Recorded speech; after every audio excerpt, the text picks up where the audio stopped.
Another award-winning, thought-provoking, action-packed edition of the Tony Basilio Show is coming up next. Tips are always appreciated here at TonyBasilio.com, home of the Tony Basilio Show.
You're listening to FM 105.7 and AM 1340, WKGN Knoxville, and W289CU Knoxville, Fan Run Radio. Believe that. We are live with you on your Memorial Day Monday. Tony Basilio welcoming you to Memorial Day special.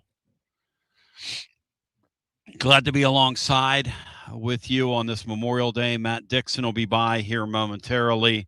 Willie Heflin is part of our baseball watch draw party that we're going to have for the Stars for the Ages and all that good stuff. So, Bino, Jeff, and Bri, buenos dias. How we doing? Tony, Happy Memorial Day. Today. Happy Memorial Day. Absolutely. Brian, welcome back to Terra Firma. How's it feel to be back in terra firma, Bri? First time in about 3 weeks.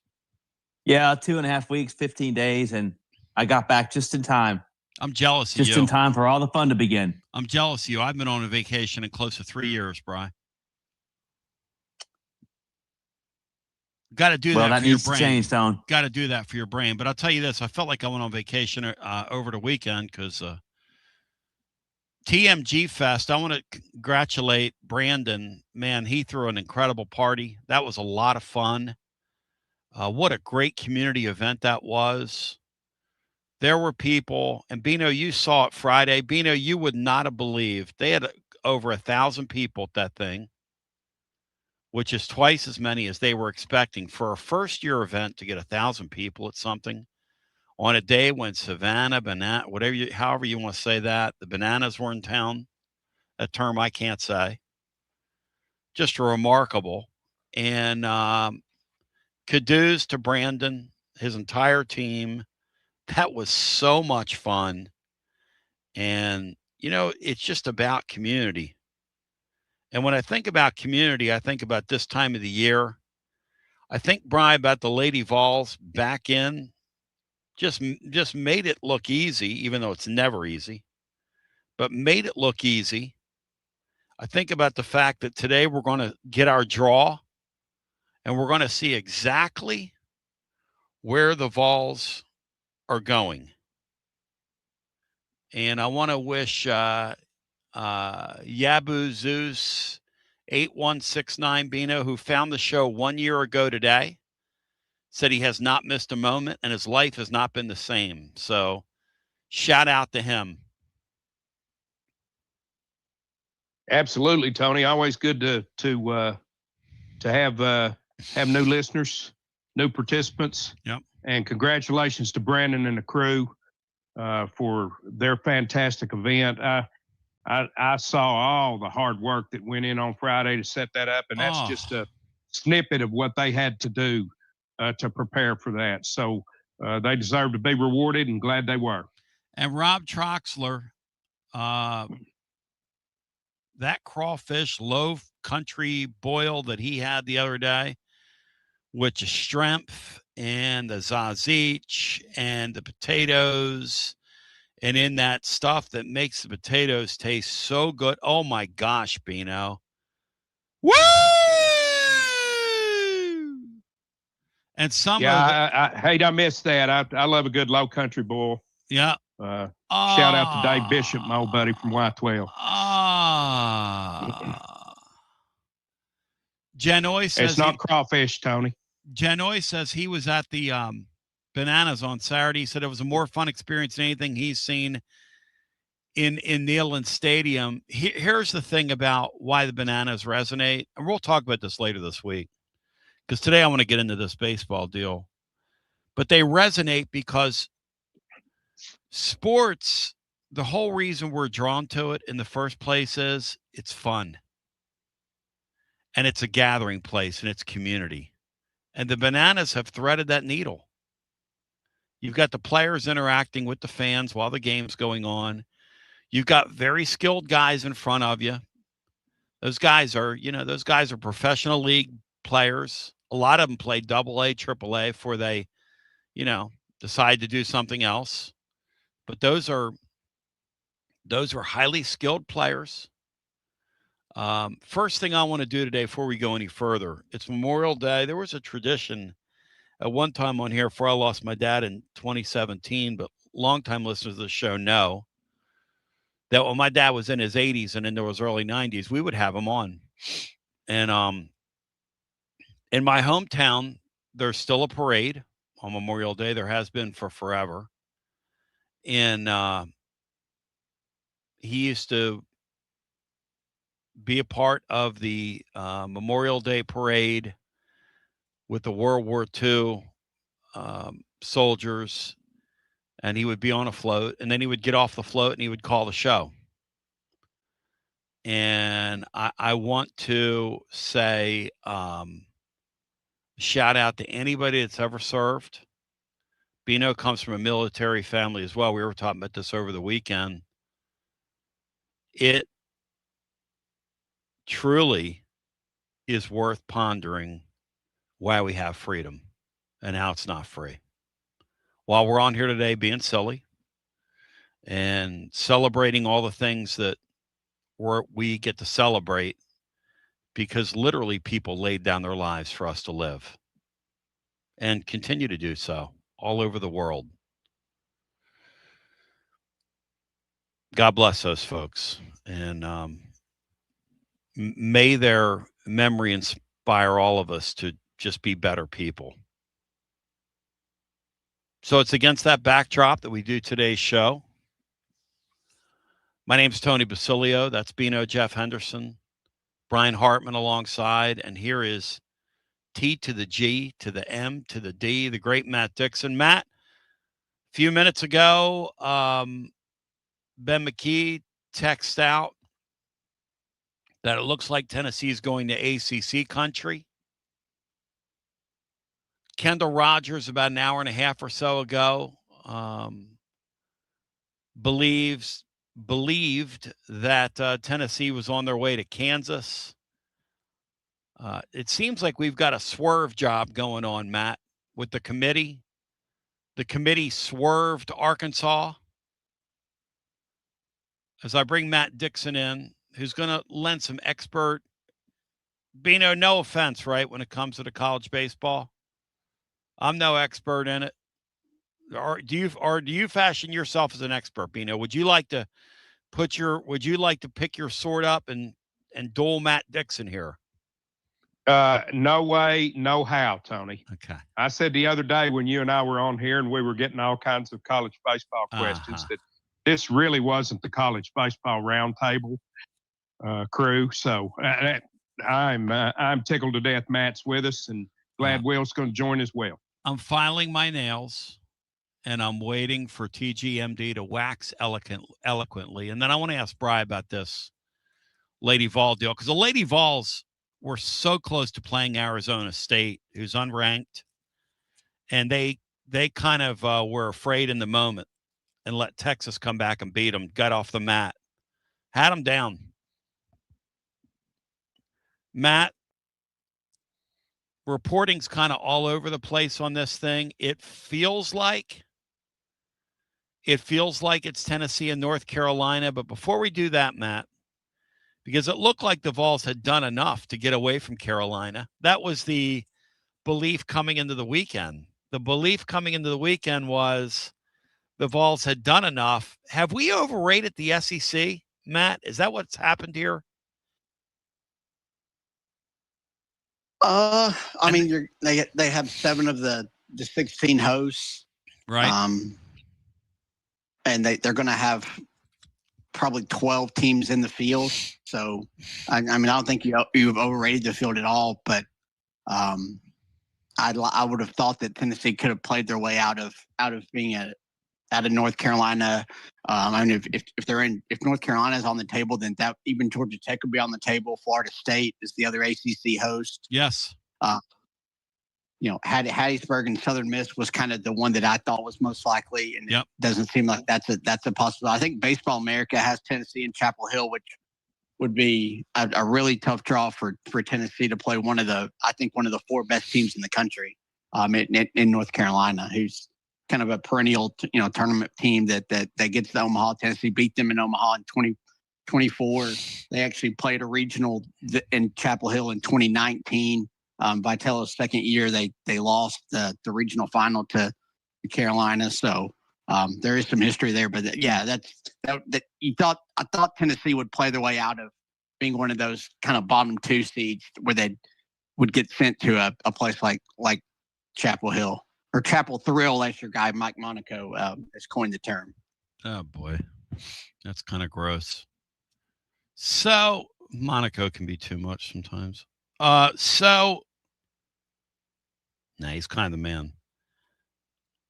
As we sit here, here's the reason I ask you that, Matt. It looks like Arkansas got the short shrift, right? From the deal. And I wonder if one has to wonder, right? We've seen this before. All this stuff's political, right? And guys get in a room and they fight, guys and gals, these ADs. But they get in a room and they fight for their leagues as they're supposed to. I mean, really, Bino, they're not supposed to, but that is what goes on. So let's just admit that. But I guess what I'm trying to say here is if Tennessee ends up in Chapel Hill and Arkansas doesn't get the host, but Mississippi State does, and Arkansas went all the way to the championship game, which just goes to show you the 1 year, Matt, that they kind of took this thing seriously. Chris Burke, close your ears. Chris Burke don't want to hear this. But generally speaking, Arkansas doesn't care about that tournament, and they just get out of there. I mean, that's kind of their deal, you know? Matt, is Kentucky going to sneak into that field? Is that what they're going to do? We're going to make a little deal here.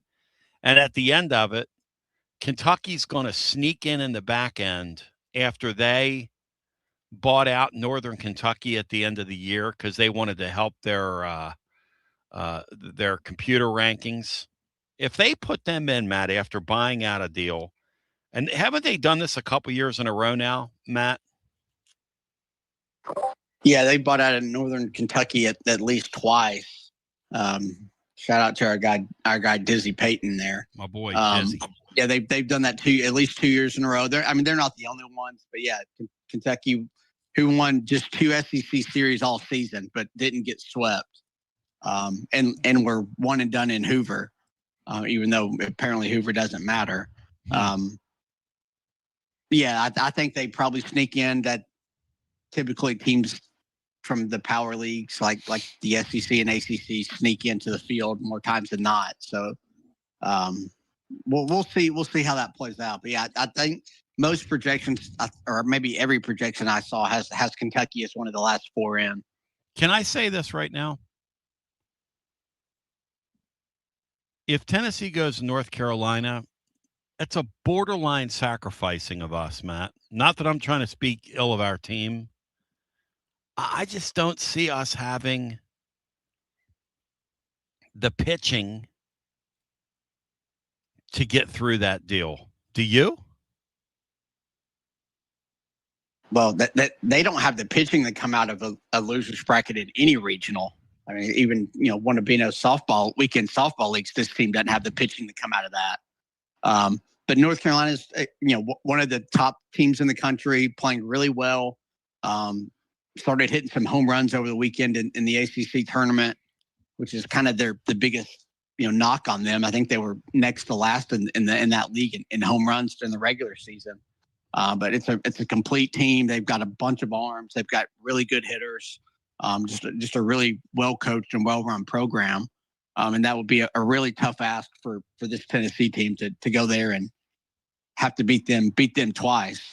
I mean, and with who Tennessee is, Tennessee can't overlook the 3 seed that they're going to get, whoever that's going to be. Yeah, because that'll be you can't, whoever that's going to be, it'll probably be either one of the mid-major conference champions. Who's Baseball America say, Matt? Do they have it? Do they have the field? Like, let's just look at who they have, if you don't mind, if you can pull that up. Because here's the thing. Correct me if I'm wrong, Matt. Do they not do that regionally?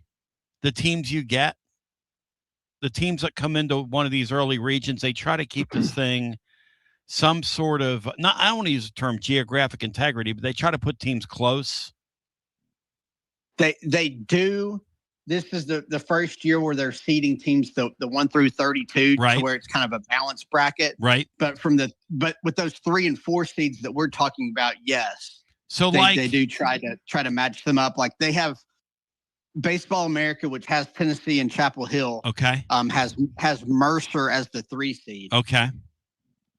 The Mercer Bears. Okay, you got a Mercer alert for the Ron Mercer fans out there who remember that. By the way, shout out to the great Jerry Colquitt, the Colquitt family, Carolyn Colquitt, the late great. We went Saturday. Bino went. Alex Myers went, represented the show to honor the memory of Carolyn and Jerry and Don and their family. And I got to say this. I want Tennessee fans to know this. This is kind of a personal thing, but I'm just going to share it with you because, God, man, Lord knows we revel in the bad,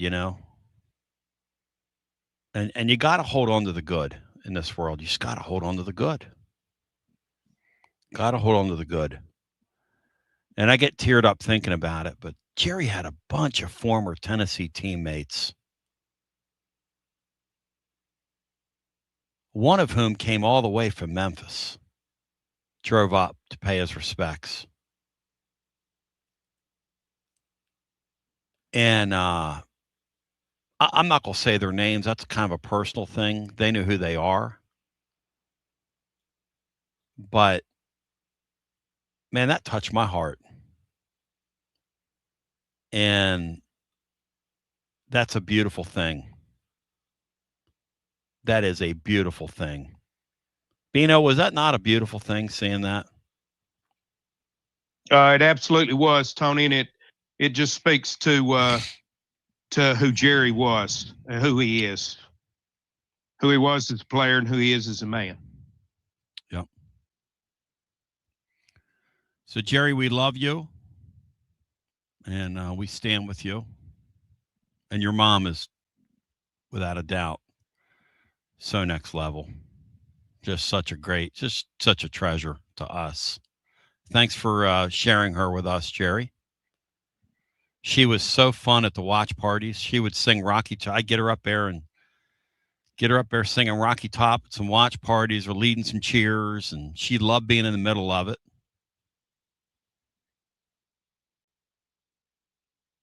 So what do you think, Living Vol fan? Where are the Vols going to end up? I was holding out hope, Matt. I guess I'm still holding out hope that it could be West Virginia. But it really feels like when you look at the reporting and then some of the people that we've kind of poked around on, it feels like they're going to ACC country somewhere, Matt. And if it's going to be ACC country, it can't be Georgia Tech. Surely they've played their way away from them. Yes,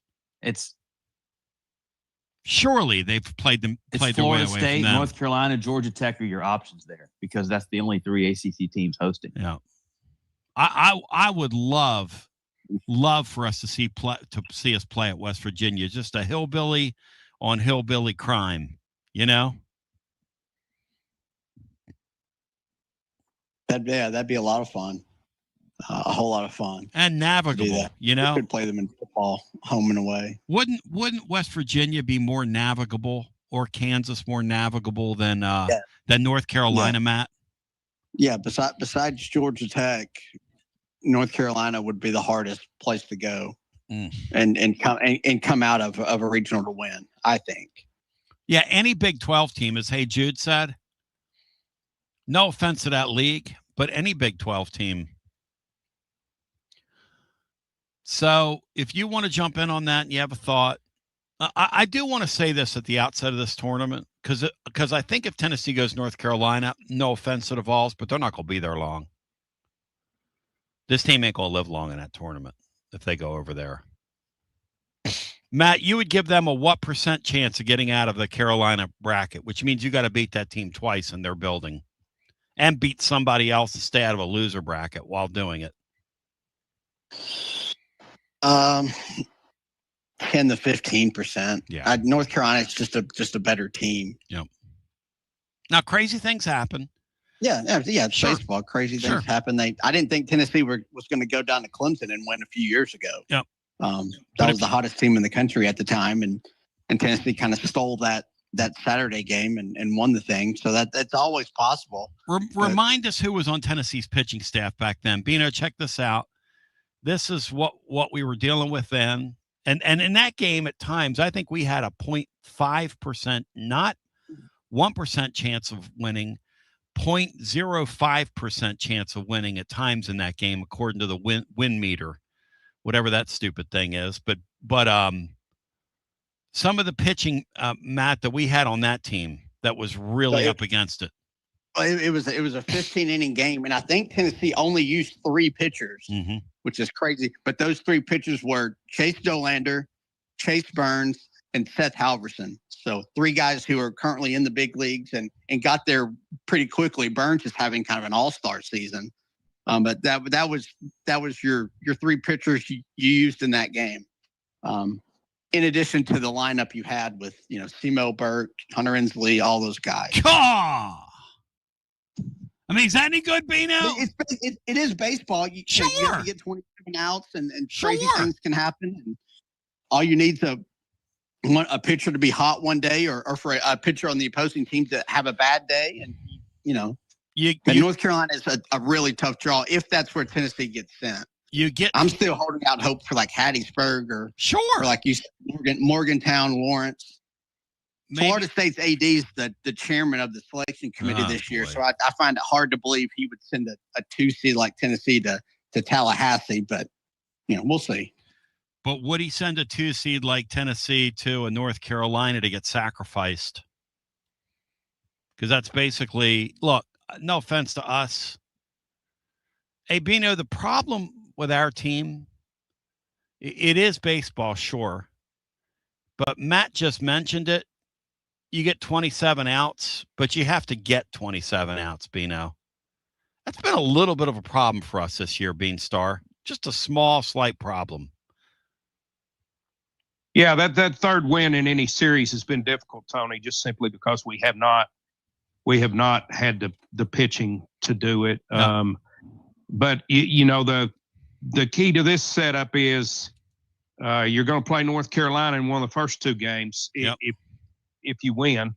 Maybe you put them in the loser's bracket and make them battle through rather than you go down there and battle through. But if we go North Carolina, Matt, it seems to me that Tennessee did not escape that 29 through 32nd if they're talking about going to North Carolina. Correct. That would be my assumption as well. So that being the case, I don't think Florida State would be terribly afraid of us being the 2 seed against them, because if that's the case, then there's 12 2 seeds that are better than us according to the rankings, at least. Yes. Yeah. Talk a little bit, Matt, about the metrics that are used by the committee to seed this tournament, and are there variances in how Tennessee's viewed in those numbers? Yeah, the one that the committee relies on, and it probably has been reliant on, is the RPI. They still use that in baseball. They went away from it in college basketball because it can be manipulated, and teams can do that even in baseball. That's where Tennessee's probably hurt the most. Is I think their RPI is in the 30s, like 31 or something, and that's what hurt Arkansas as well. Theirs was just not high enough to be a host, even though they have the other metrics are really good. But then there's a thing called DSR, which is a new kind of ranking system. And then there's a KPI one. There's three of them, and they all kind of balance each other out. Tennessee's higher in the two new ones, the DSR and KPI. I think they're in the like 15 to 20 range in those. But the RPI is what the committee has always been heavily reliant on, and that's what they always kind of lean towards. And that's probably where Tennessee will get dinged a little bit. Which is interesting because the softball one, which I don't know if they use the same thing, but the softball one, when they did their brackets a week or two ago, was really reliant on the DSR, which I think is probably the better metric and kind of a more forward-thinking one. But it does seem like, at least based on the regional sides that they on the host, that the RPI is still kind of the differentiator in at least college baseball. Does Kyle Peterson have a lot to do with that DS? Is he involved in the DSR? I don't think so. I know he's kind of got the D1 baseball, just that website that's kind of the go-to for college baseball. He was kind of on the forefront of like financially backing that. Wow, I didn't know that, Matt. That's interesting. I actually didn't know that either. He was on a podcast with Berkey and Adam Gold like a month or two ago, and he talked about that. I don't think he has anything to do with the DSR stuff. I think that's a bunch of nerdy guys up there in the Northeast that came up with that thing. But I would think that would be a conflict of interest for him. Adam Gold. What is his name? Mike Silver. What is that guy's name? Mike Rooney. And Mike Rooney. And we started calling him Adam Gold. All right, Bino. So you're back this weekend. Bino, you're trying to make a point here. Go ahead, Bean. No, Matt answered my question. I wasn't sure what the most important metrics were that they used to try to put the bracket together. Yeah, it's always been RPI. There's always been issues with that. You have the Kendall Rogers, the Kyle Petersons, Aaron Fitz. They'll tell you that there's some flawed logic there, but and they've tried to go away from it. But that's kind of always the end all. Whenever you need to figure something out, go by the RPI, and that's usually how college baseball goes. Hey, Matt, they usually will, for the regionals. Yeah, they'll try to make sure they get a West Coast team or a Midwest team. That's why like Arkansas didn't get in, and like Oregon got the host over them, which I'm okay with that. I think that's probably good for the sport to not, have 10 regionals in the Southeast. Question for you, Matt. Somebody just brought this up, which is a great talking point here. In the NCAA tournament in basketball, the new thing is to pretend like you're healthy, even when you're not. Duke did it. A few other teams did it this year in hoops. Somebody's not going to play, but you fiend to the committee like they're going to play. Matt, does this committee, do they care whether or not Mac is healthy? Do they take that into consideration, or is this all about what you've done? Or do they take the health of these ball clubs into account? I think more times than not, they don't take it into account unless it's like a star player or just an impact guy, or they've had injuries throughout the season and they're finally healthy. But more times than not, like Landon Mack, whether he pitches or not, like I don't think the committee had that in their mind at all when they were deciding where Tennessee went. I think that gets a little too granular for this, and most of the time, unless it's like a star player or like a frontline ace that's not pitching, that would totally change a team. I don't think they take that stuff into consideration as much. Max status, people are asking about him, is he's an international man of mystery. There's belief that he's got people that are telling him, don't pitch, which doesn't make any sense, but I guess he's got, multi-million-dollar arm to protect, and he's projected in the draft, and that's a new thing now. That's a new thing in college baseball. It's not just here. It's in a lot of places. Josh Elander has been, I think, pretty forthcoming in saying recently that, hey, we've kind of expected him to. He's kind of hinted around at it, right, Matt?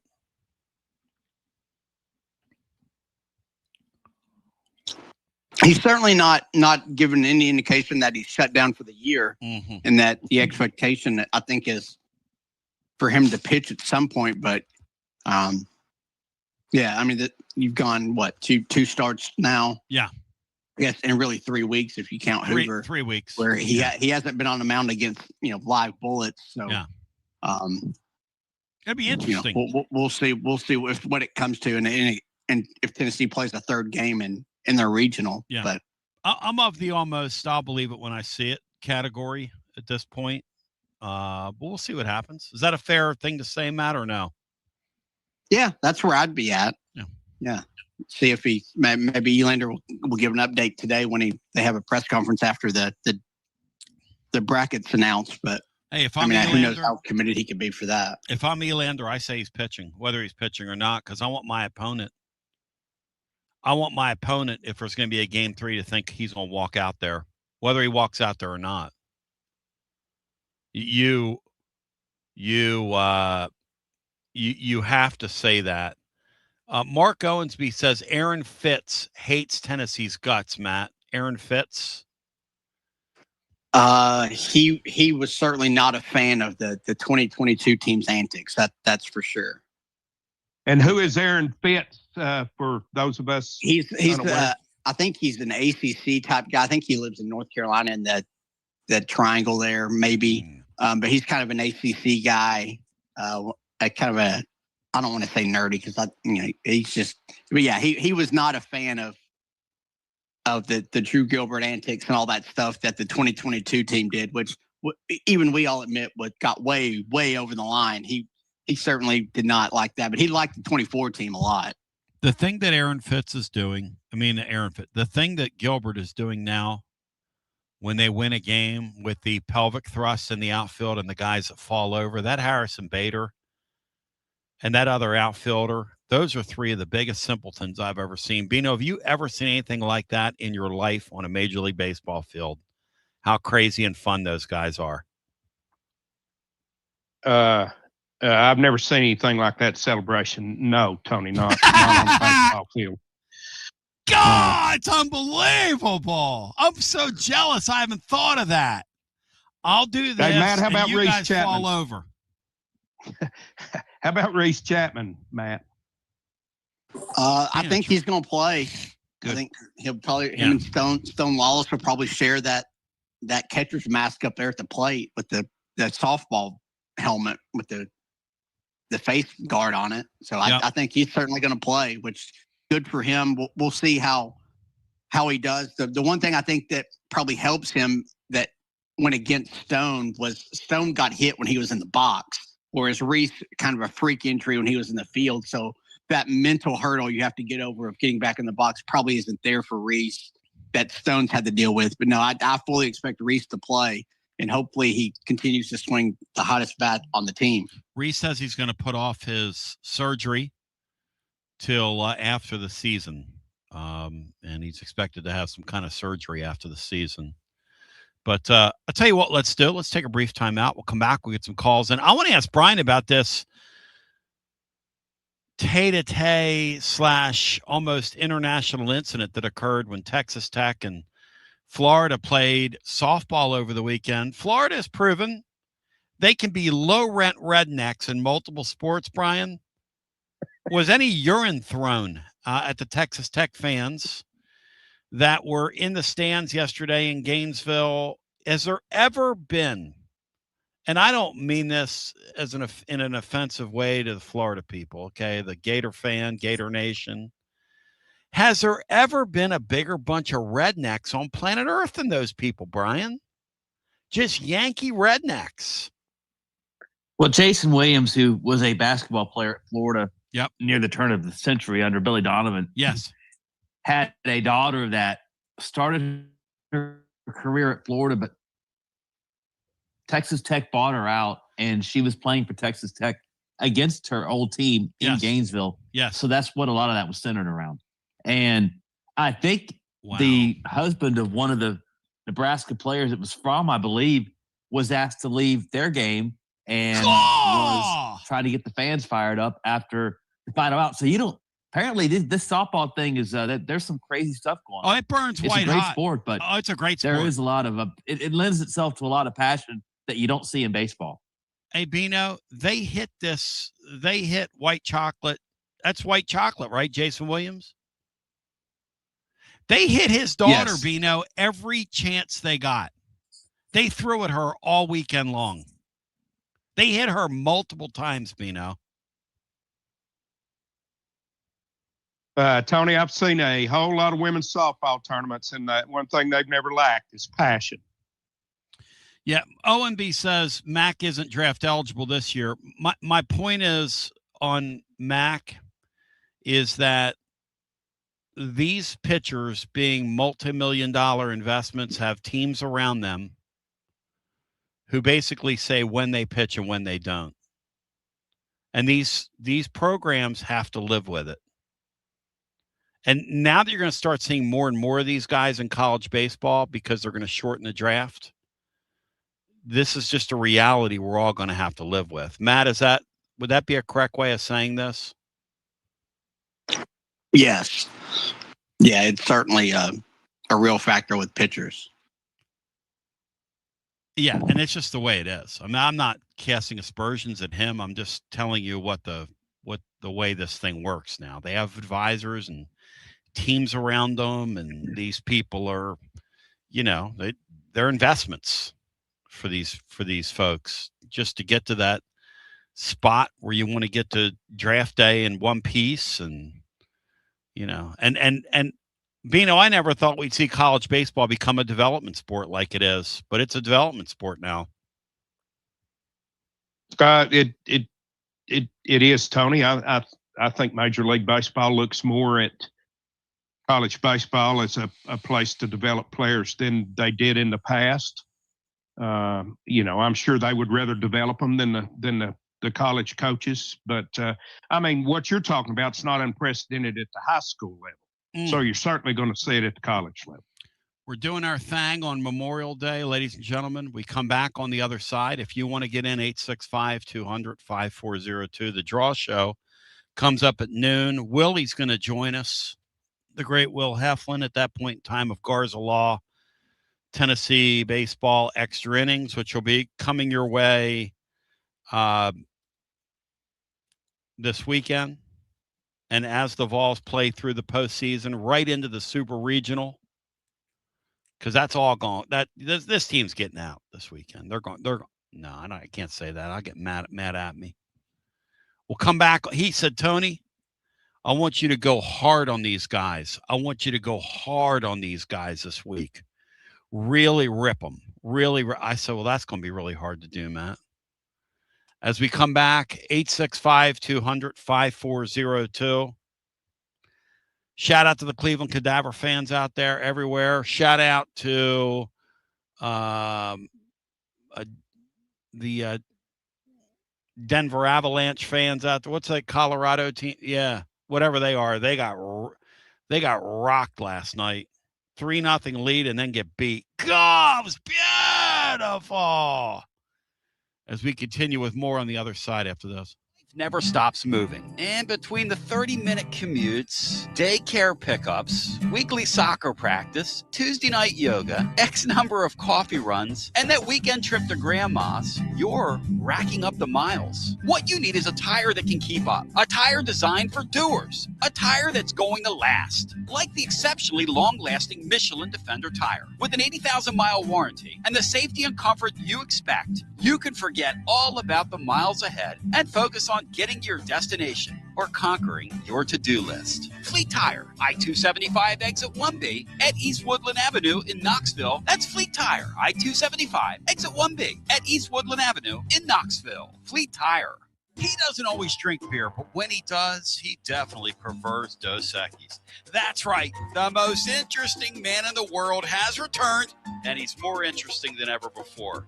His phone is addicted to him.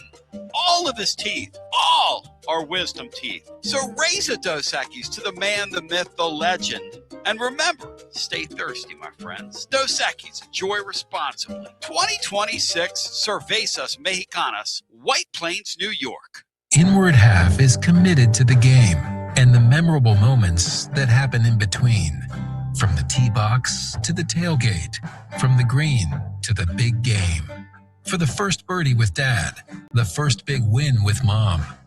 Friday night lights, Saturday superstitions, Sunday traditions. Fall into the comfort and unparalleled performance of Inward Half. This fall, enjoy the walk-in.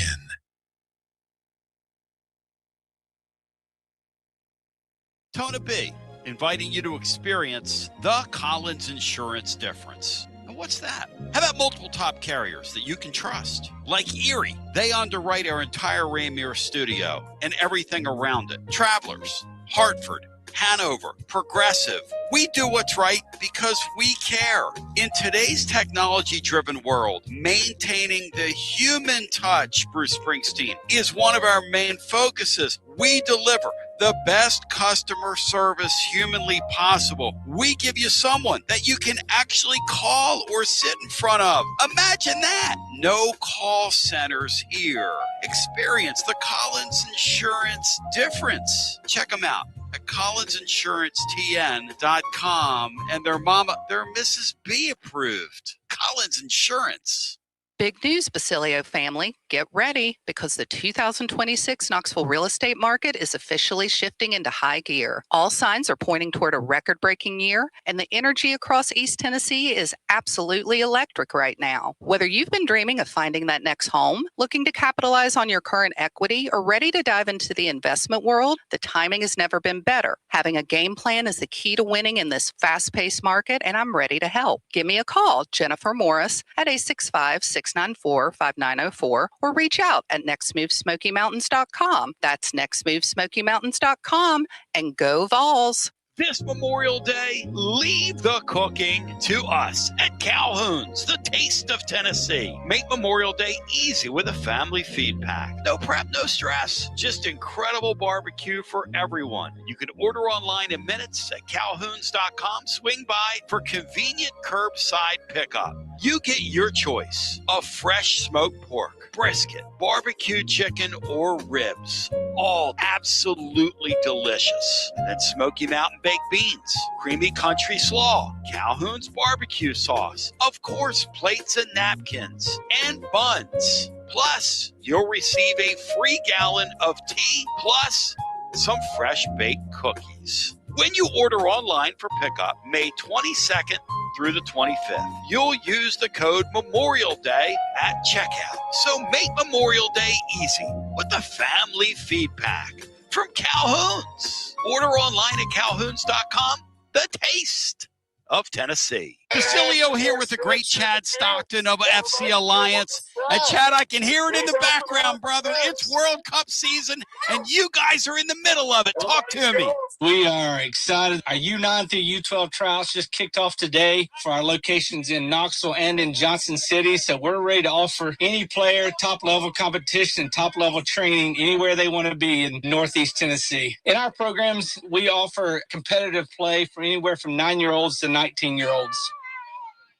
We've got 2 locations. Our location in Knoxville is kind of our home base, and our location up in Johnson City in the Tri-Cities area is our FC Alliance North. Both locations are growing tremendously, and we're excited about what the future holds here at both locations. Growing the beautiful game in the season of the World Cup. Chad Stockton, how can folks get more information? Go to our website, FC Alliance or FCAllianceNorth.org, and both locations we're happy to serve the beginning player or the more experienced player, because what we will promise is the top-level training and top-level leagues that we can play in for all of our players.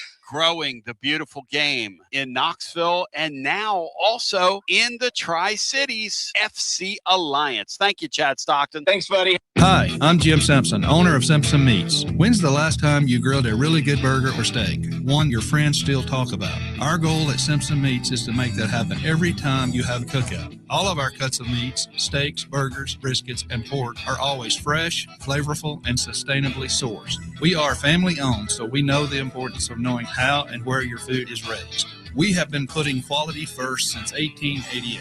Visit our butcher shop off Lovell Road or online at simpsonmeats.com. Got a plumbing or HVAC problem at home?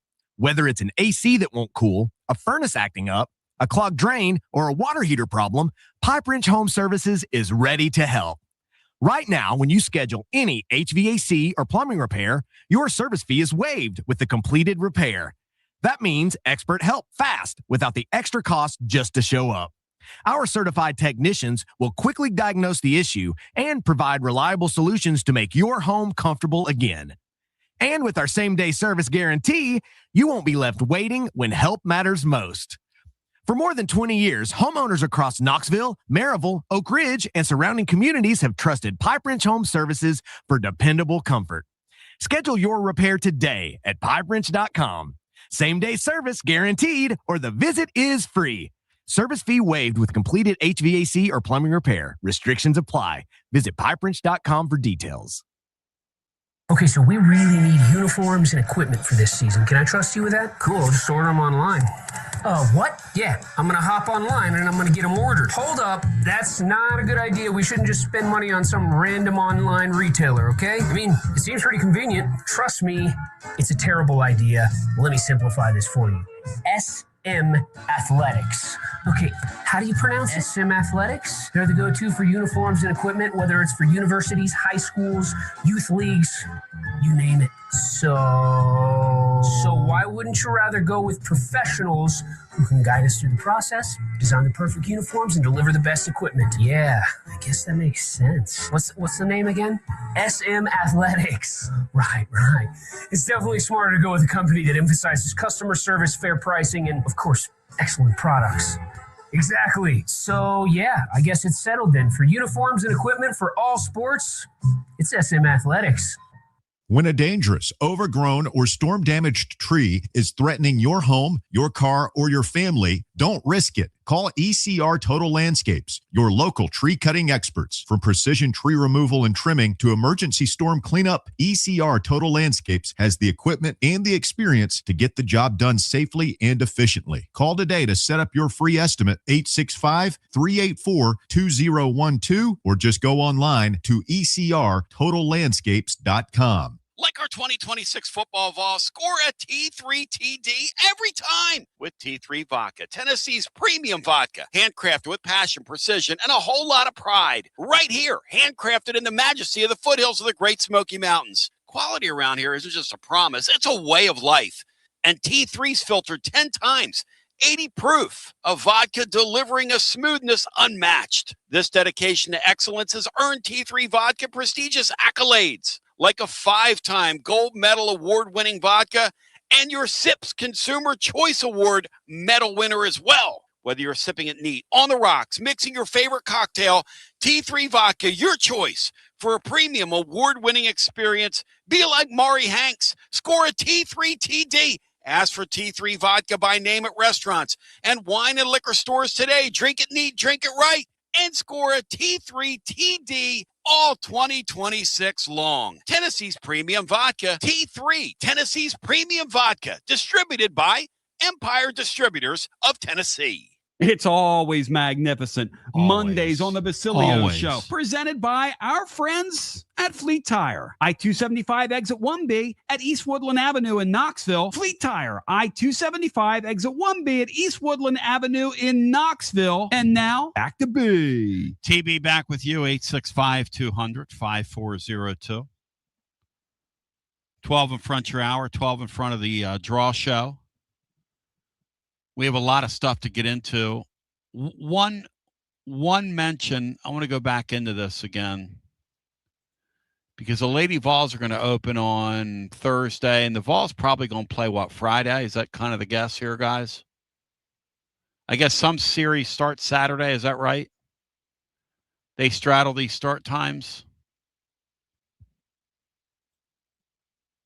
Anybody help me out here? Oh, I'm sorry. I've got everybody muted. They start these. Do they straddle them, or does everybody start Friday? Excuse me. Everybody starts Friday. Okay. Keep yelling at him, Brian. So everything starts Friday. So Thursday and Thursday we're gonna get some softball. Friday we're gonna get some baseball, and the world is never gonna be the same. That's pretty next level. This is fun. This is going to be fun. Before we go back to our phones, Lady Vol's going to draw Texas. Brian, I want to make sure we get this in here before we do anything else because I want to give those gals their due respect.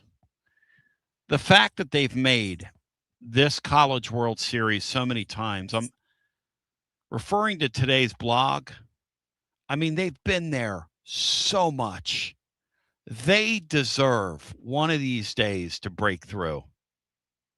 They just do. They just do. And I think it's kind of sad that when you've been there as much as they've been there, and all people can say is, well, they don't win. 2005, 2006, 2007, 2012, 2010, 2000. Why is Titans-Bell calling my damn cell phone? What a 2012, 2013, 2015, 2023, 2025, 2026. Bino, sooner or later, you're going to win the thing, right? Well, you would certainly think so, Tony. You would certainly think that you would break through and win one.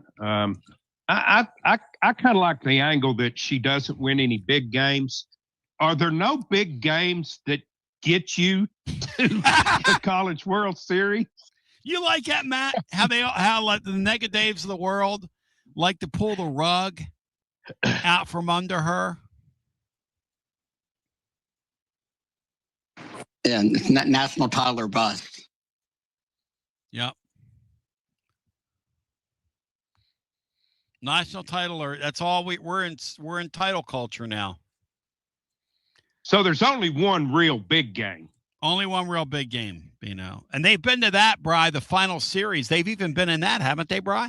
The final series. They've been there twice. Yeah, they've been there twice. Lady. Dropped a 2-1 heartbreaker to Arizona in 2007 and got swept by Oklahoma in 2013. Texas, who they play Thursday, did a Team of Destiny thing the other day.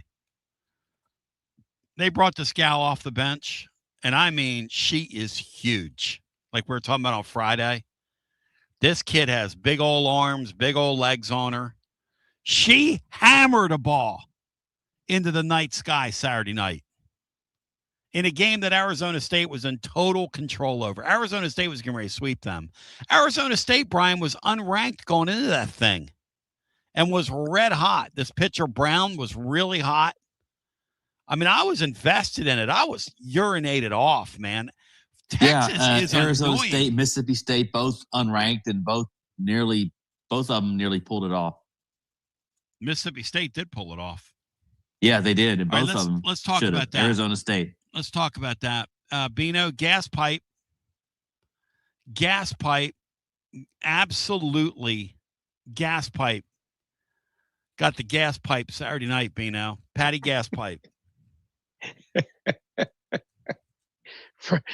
From the Lucchese family. Yes. And by the way, yes, that lady that beat her, the head coach, started as a graduate assistant under her. Wow. Yep. And that's a good story. Mississippi State's never been there, right, Bri? Never been to Mississippi State and Arkansas will make their first appearances in the College World Series. Hey, Matt, if the Lady Vols can't win it, I want Arkansas to win it. How funny would it be if Arkansas went and won the women's thing while Van Horn was sitting over there with a case of rice-a-roni one more time this year? I'm in the dark humor. That would be really fun. I hadn't thought of that. That's a good bit. That would be really funny. And I do want to shout out again the Florida Gators, who have proven that you can be a urine throwing, roof destroying, redneck acting, coin belt wearing, jorts fashioning fan base in multiple sports, hitting the Williams girl 6 times in one baseball game. Bino, could you say they were going out of their way to do that? Yes, I think that's intentional. When you do that, I think there's some intent there. And congratulations to Florida on winning the Red All Sports Trophy.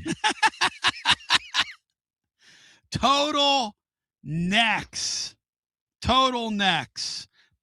Brian, when's the last time not all the 1 seeds got through in softball?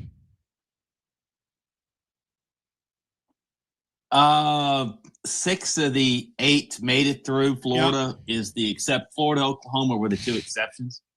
And we're glad. Yeah, it's 2 teams from the SEC, but SEC got 5 in all. Florida's coach but got 2 thrown you wouldn't out. expect. Florida's coach got thrown out. The teams did not shake hands afterwards, which I'm in favor of. But let's go to the phones. I'll tell you this right now.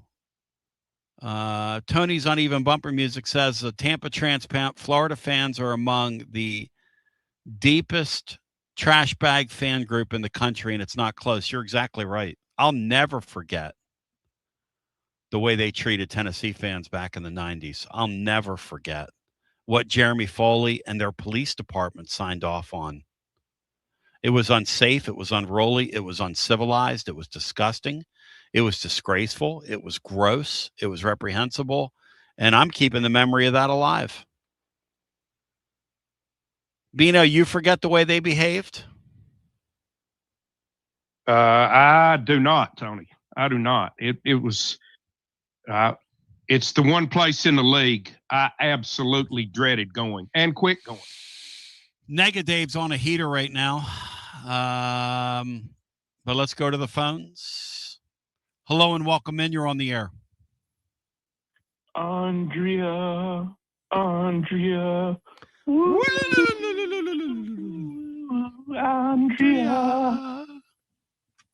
Titans-Bill was some Hall of Fame work last week, y'all. Hall of Fame. All you can say about it. Hey, guys, I haven't been listening to the show today. Can you tell me what we're talking about today? I know you listened on Friday now. I love those good callers. He's been there. He's been holding on. He's been listening. Andrea. Oh, Titans-Bill. What an absolute commodian. He just called my cell phone a second ago. Tony, I was wondering if any of the Tennessee baseball players were at that smoke off. I didn't hear. The bullpen certainly could have been. I said that they ought to bring the bullpen to start all the fires. You have people that, throw out the ceremonial, ladies and gentlemen, start your engines. They could bring the bullpen out there. They're an accelerant now. Tony, can you imagine for next year how much more meat would have been smoked if they would have threw the meat into the smokers? Oh, they're next level now. I'll tell you one thing, guys. They had a lamb cooking over one of those live fires, Bino, and that thing smelled so good. Bino and I had a chance to see this up close. The Flat Top King, who has millions of followers online. I could see why, Bino, after smelling what he was putting on that meat on Friday. You imagine what that tastes like, Bino? I didn't get near the Flat Top King. He had people all over him the other day. He and Rob were getting it ready. Oh. I was wanting to eat it before they put it in the smoke. Me too. I wanted to eat it raw, like one of those back to nature dudes. Not to change the subject, guys, but does anyone know why Titans Bill doesn't like Sharon Stone? I mean, I don't know what this thing is, this fascination with bringing her up on all these shows. The other thing about Titans Bill that really gets me is he woke me up from a deep sleep this morning. Because we played, listen, we played music 2 nights in a row, and last night we about got blown away down in Lenore City. Thanks, Bino. Really appreciate that. We had a water wall come and soak all of our stuff. I mean, literally probably destroyed half our gear, but that's another story for another day. Down at the marina in Lenore City at Calhoun's, it was awesome down there until that happened.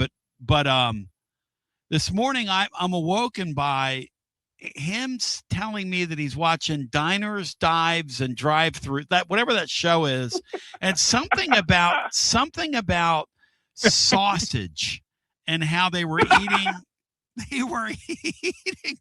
and he goes like this to me. He goes, "Tony, are you asleep?" Like 3 minutes into the conversation, and I go, yeah. And he goes, "Oh, I'm sorry, buddy. I'll call you back later." And I went back to sleep, and I dreamed about sausage. Well, that's normal for you, Tony. Interesting. Lastly, Tony, guys, I really want to wish every human in the United States a happy Memorial Day except one. Have a good day. 865-200-5402. We're going to keep it live and legal here momentarily. All right, let's keep it live and legal. And then we're getting ready for the draw show. Bino, are you excited for the draw show? Yeah, I enjoy the tournament drawings, Tony. WKGN Knoxville and W289CU Knoxville. Fan Run Radio. Bino is also excited about the Vegas Golden Knights. Here, find the... Oh, I'm on ESPN News for some reason. I'm goofy as I want to be. On ESPN 1, Tony. ESPN 1. Andrea. Titans Bill, what a great singing. Go back to our phones. 865-200-5402. Shout out to all the Florida fans everywhere. The Central Florida Knights are in the swimming pool. They're leaning into it there. Hey, if I lived in that climate, why not? Right, Bino? Absolutely. We'll go to the phones and we'll watch along. Better than the B-dubs that St. John's is at. That's what we looked like in my mother-in-law and father-in-law's basement last night. Bino, tell us about that and how hard it rained, because people think I'm exaggerating this. 1 minute we're sitting there playing music, okay? And we're way undercover. That's what I love about being at the marina. And it was raining pretty much the whole night down there. But all of a sudden, this one cell came up. And I don't think I've seen it rain like that in my lifetime. And I'm being serious here. It was coming sideways like a water wall at us. And you live like 5 miles from there, Bino. Describe what your in-laws' house looked like. There's a leak in the basement. The house is about 70-something years old, and let's see, we pumped out. We sucked up and pumped out 20 plus 15 and 16 gallon wetbacks. Over 300 gallons of water. Oh, sorry. So you're telling me, say that again, Bino. How many gallons of water out of the basement? We vacuumed up and pumped out. Yes. Over 20, 15, and 16 gallon wetbacks full of water.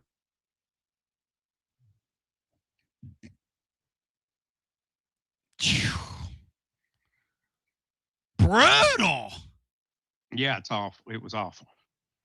You need Rephilytics Judd in there, too, to fix the mold issues. And you know that's what Rephilytics Judd does? He is he's a genius at that stuff, man. Judd was there the other day. Judd said he's entering next year. Judd said this is my jam at the TMG Fest, which I've been told they need to change the name to TGMD Fest and let Matt come up there in toga and coronate the winner. Lean into it. If they have any judges in that, they better be careful once it's over. All right, Matt, the LA Regionals on the mic. This UCLA bunch, are they any good, Matt? Number 1 seed overall. The shortstops are going to be the number 1 pick of the Giants. They're preseason number 1 and have stayed there the entire season. Haven't played well the last month, but they found a way to have a bunch of comeback wins and win dramatically. Their ace pitcher is kind of like Landon Mack, hasn't pitched in a couple of weeks, but they're not really battle tested playing in the Big Ten, but they've been number 1 since the start of the season, which is really impressive. Virginia Tech goes out there to provide some comp for them. St. Mary's and Cal Poly also in that district, also in that region rather. Virginia Tech's got a pretty good tradition going in recent years. A great ballpark up there at Virginia Tech too, but you'd have to think UCLA will be a huge favorite to get out of this region. But stranger things have happened. Like Matt said, and they play in a league where they're basically bored. Yep. I mean, they're bored in that league. They're so much better than everybody else. Let's go to the phones. Hello and welcome in. You're on the air. Hey, Tone. Bobby. Welcome in. You're doing well. I just made it back to the great state of Tennessee. Went to the Indianapolis 500. Boom! What a race, dude. It was awesome. That was incredible. Have you ever been there before? I'm sorry? Have you ever been there before? No, it was first time. I was just blown away at. So did you know that they do a rave in the middle of the infield while they're doing the race? They have a rave. It's the wildest thing I've ever been a part of. Have this incredible. Sorry, go ahead, Tom. Well, no, I went there the day before several years ago. We were on our way back from something. I think we were in Chicago to see the Phillies play. Yeah. And we stopped off the day before, and they had 3 or 4 different rock concerts going on. They had, it's a few miles. It's hard to describe to somebody the enormity of that racetrack unless you've been there. It's an enormous place. With all the buildings and they like the permanent buildings, they still have a 9-hole golf course in the middle of the place. That's right. It's just one of the wildest things. And then the cross section of humanity and the people watching is just unbelievable. If you get a chance to do it, I highly recommend doing it. This is my birthday present from a couple of my buddies, and it was just one of the best experiences of my whole life. Well, you've got Big Bob Baskerville was up there too. You've got great friends. Baskerville probably was up in one of the suites. He's what you call he's among the high and mighty, the brie and cheese crowd. He wasn't sitting out there where you were sitting. I'll just tell you this. I texted him. I was like, "You're more than welcome to come tailgate." He's like, "Nah, we're not going to stay down there with the plebeians today." Exactly. No plebes for him. No plebes for him. But it was incredible. And what a finish. I mean, you say it's my first Indy 500, and then they say it's the closest finish in the history of the Indy 500. The guy that won, did you see the very end? Have you seen it? Oh, it's crazy finish. I mean, going into turn 3, so we were in the dead center of turn 4. Going into turn 3, that dude was in 3rd place, and somehow he snaked out of the line to win that thing. It was just one, and he was the Morgan Wallen car. I mean, go figure. Hey, by the way, while you're on here, thank God they sacrificed Oklahoma at Georgia Tech. Thank God for Chef Boyardee, Matt, right? So Oklahoma's going to get sacrificed. Yep. We're probably going to go to North Carolina, Matt. Is that what it looks like? Would that be your read? An ACC school, North Carolina would be the best guess. Yeah, but yeah, Oklahoma will get run ruled twice if they play Georgia Tech. A total sacrifice. Yep. Tony, Ben McKee, I don't know if you've been following it. He's been saying that all the major sites are now saying Tennessee ends up in Kansas at the Lawrence. Oh, regional. here at the Ben McKee said because he said ACC about 5 minutes. I know before it was really weird, but if you follow the article, well, either way, if we end up in North Carolina, now, he's back to Kansas now. Is that where he's at? Yeah. So I think what he meant was we end up in the ACC for the Super Regional because they're set up across from Kansas. Oh, okay. So like, and then the North Carolina Regional, they're saying the 2 seed makes more sense. It would be Coastal. And Coastal's actually played North Carolina and beat them this year. So I think that if Tennessee catches Kansas, this is wild, in our Super Regional 8. Yep. I think we're the second best team in our Super Regional 8, if that's all true. Yep. I don't think Kansas is beating Tennessee. I'm sorry. I've seen them play. I think they're good. They're not great. They're like, I don't know. Matt, who would you compare them to in the way they play in the SEC? Oklahoma? They're not very good. I watched them over the weekend. No, I would take that. We'll be the best team in that regional. Yep. And then across from Carolina, and Carolina's lost to Coastal, would be higher ranked than Coastal. Would it be wild as if something funky happens and we end up getting a super in Knoxville? That'd be nutty. Carolina would much rather see Tennessee in their region than Coastal. Let's put it that way. You think? Are you kidding? They would rather see us there than Coastal. Yes. I mean, Coastal's Auburn really fallen is off number the last 4 couple overall. weeks. It doesn't matter. We suck. I don't know if you've noticed. I don't know if you watched us play. Our bullpen's terrible. We're not built for postseason play. You can dream about all these scenarios. I don't know if we could get to a. Here comes North Carolina Regional. Thank you for the call. We're going to watch along here. Matt, yes or no, the Vols? What do you think? And I appreciate the call. Here comes the draw. It is VCU. Bino, are they going to show the Vols in this regional? I'm going to say no, Tony. All right, here it comes. Friday, 5 o'clock. This is the game. Do they say the Tennessee Volunteers? East Carolina is one team, and Tennessee could fill out the dance card here or not. Let's see.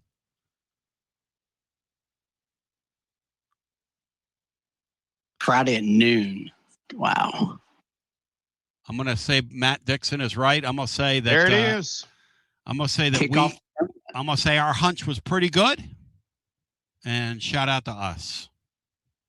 Not a great draw. Not a great draw. That's North Carolina's a better team than Tennessee. That mean you can't win. No. And East Carolina they're kind of like the Xavier of college basketball. Yeah. They're the mid-major that has made the most noise in the postseason that's never made it to Omaha. Mm-hmm. And I love they're perennially a team that's in the postseason. They won the American again. And Roberto, I love you. Built by pitching. They always have pretty good pitching. VCU does. VCU, the Blue Jays. Yeah, was on their team a few years ago. And Roberto, that's the team that Chris Burke won a Super Regional at. How about that, Brian? Years ago. We have to get Correct. Burke on this week. Only time they ever hosted a Super. Stevie Daniel hit a grand slam in the 9th inning. So you're telling me Friday at noon we play? We ought to do a watch party. Live watch party, Bino. You down with that? Yes, sir. That's fun. We're going to lean into it. Have some fun with it. Yeah, Roberto, I'm not trying to rain on anybody's parade here, but we weren't playing our way out of – I mean, come on. Hosting a Super Regional. This team? I mean, I'm as sheepy as the next person. Hosting? I mean, I guess anything can happen, but now that we see the draw, Matt, help me digest this. Yeah, I mean, North Carolina's a really, really good team. That they're obviously a top 8 seed for a reason. Yep. VCU's interesting. Oddly, I actually watched a little bit of their game during the rain delay on Saturday. They played Rhode Island, and I think the final was like 18-16. Oh wow! So, but Rhode Island doesn't have any pitching, especially in a tournament setting. But no, North Carolina's a really, really tough draw. But we've talked about it, and me and Heflin have talked about it, that regardless of who your draw was, Tennessee has to win their first 2 games to have any chance of getting out of a regional. Just because they just don't have the pitching depth to come out of any losers bracket. So, we'll see what Tennessee does on the mound with Blanco and Coons. I assume it would be Blanco Friday, and you save Coons for that potential kind of basically the biggest game of each regional, the 1-0 game. But Tennessee will have to go 2-0 to have a chance to come out of there. Hey, Bino, in your humble opinion, your thoughts on seeing this? We go to the Dave Nathan Regional, as Chris Lowe refers to it as. Those of you that are uninitiated, Dave Nathan, a young guy that started under me, now does North Carolina baseball games and has for probably a decade or so. Does a great job. He's a great guy. He and Anna, I went to their wedding. She's superb. They've got a great family. These are awesome people, friends of the show. We had them on. When did we play them? 2 years ago in the World 2024. Series. Yeah, 2 years ago. We had him on the program. We'll get him on this week. He's an awesome dude. We get to go over there. Matt, do you anticipate we will bring a lot of people? Or do you anticipate we don't bring a lot of people? I guess it's. They'll have a good contingent there. Yeah. Okay. Yeah. Yeah, they'll have a good number of fans there. Bino, Matt, compare if you can North Carolina with who do they most remind you of in the SEC? And talk a little bit once more about what style of team they are.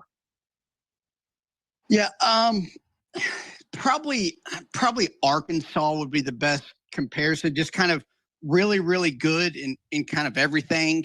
They don't necessarily stand out in any one category, but they're just a really solid team. 1 through 9, the lineup's really tough. They always have really good pitching, and especially they have plenty of bullpen arms. It seems like every year.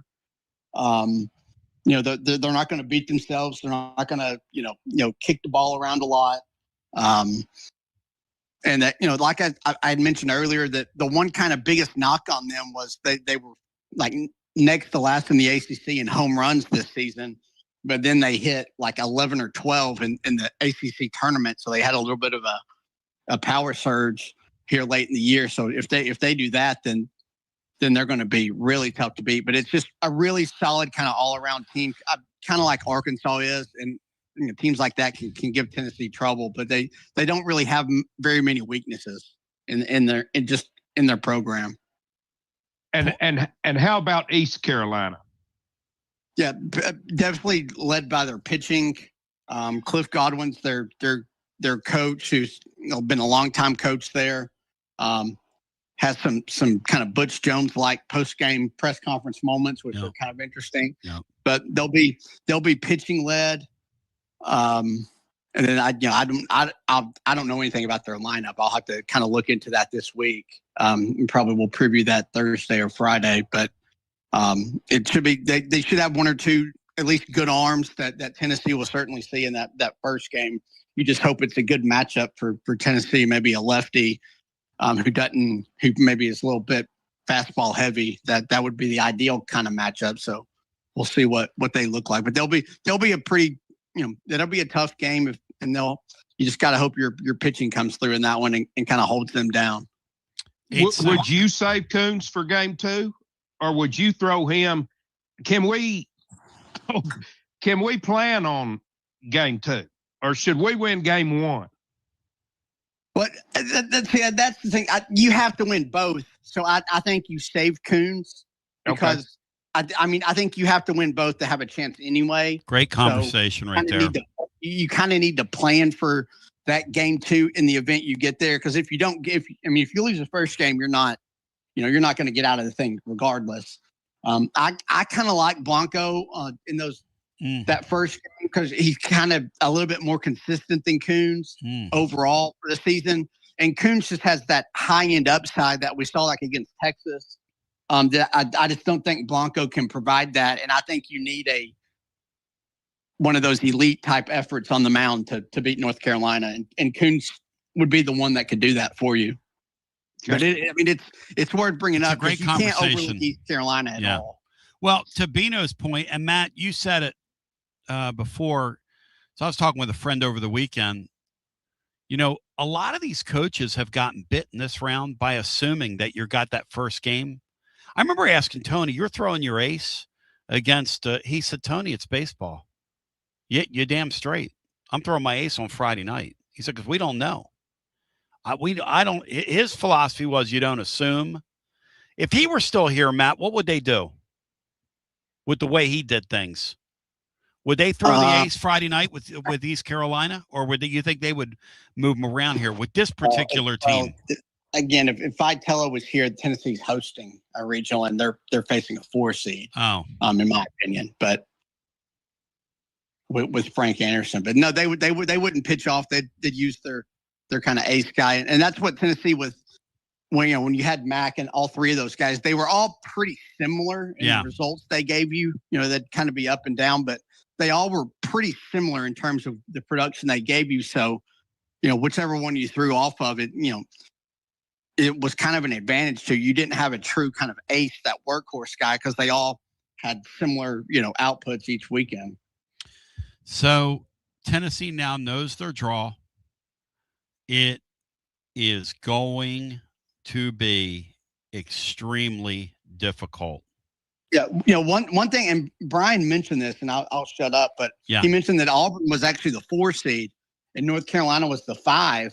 So that means Tennessee was actually not in that bottom 4 grouping of the 2 seeds. They had actually got out of that into that next bracket, but they gave Auburn the edge over North Carolina in the seeding, which allowed Tennessee to get sent to Chapel Hill. All right, Matt. Or Chapel Thrill, as Mike Monaco coined a few years ago. Oh, boy. Have we seen Monaco? Have we seen Kentucky, Matt? Have we seen their name come up yet? They've released half the field. Have we seen Kentucky's name? No, we have not. We did see NC State, and they were kind of a bubble team. Probably should have been on the outside of it, but their longtime coach announced he's retiring, and the committee kind of does things like that for him. So hopefully they stole the final spot from the Cats. Maybe Kentucky and Louisville can have a 3-game NIT series next weekend. 865-200-5402. If you want to hunt mix and mix hunt with us, we're going to do that. Let's come back on the other side. And I want to get some calls in as well. The draw for the Vols is high noon Friday, stone cold high noon. Matt makes a really good point. The Vols basically had jumped up, but because you can't play another league team, they had to group them down when you look at how the draw fell. 865-200-5402. This is going to be a real handful for the Vols. They missed Georgia Tech. Thank goodness for Chef Boyardee. But they're going to play a team that really woke up with the long ball in their conference tournament. I mean, everything was flying out of the ballpark for North Carolina, the Fighting Dave Nathans, as Chrissy Boy Lowe calls them. As we continue with more on the other side. VCU, North Carolina will follow ECU and Tennessee at high noon. And the Vols better be on their game because you do not want to get into that loser bracket.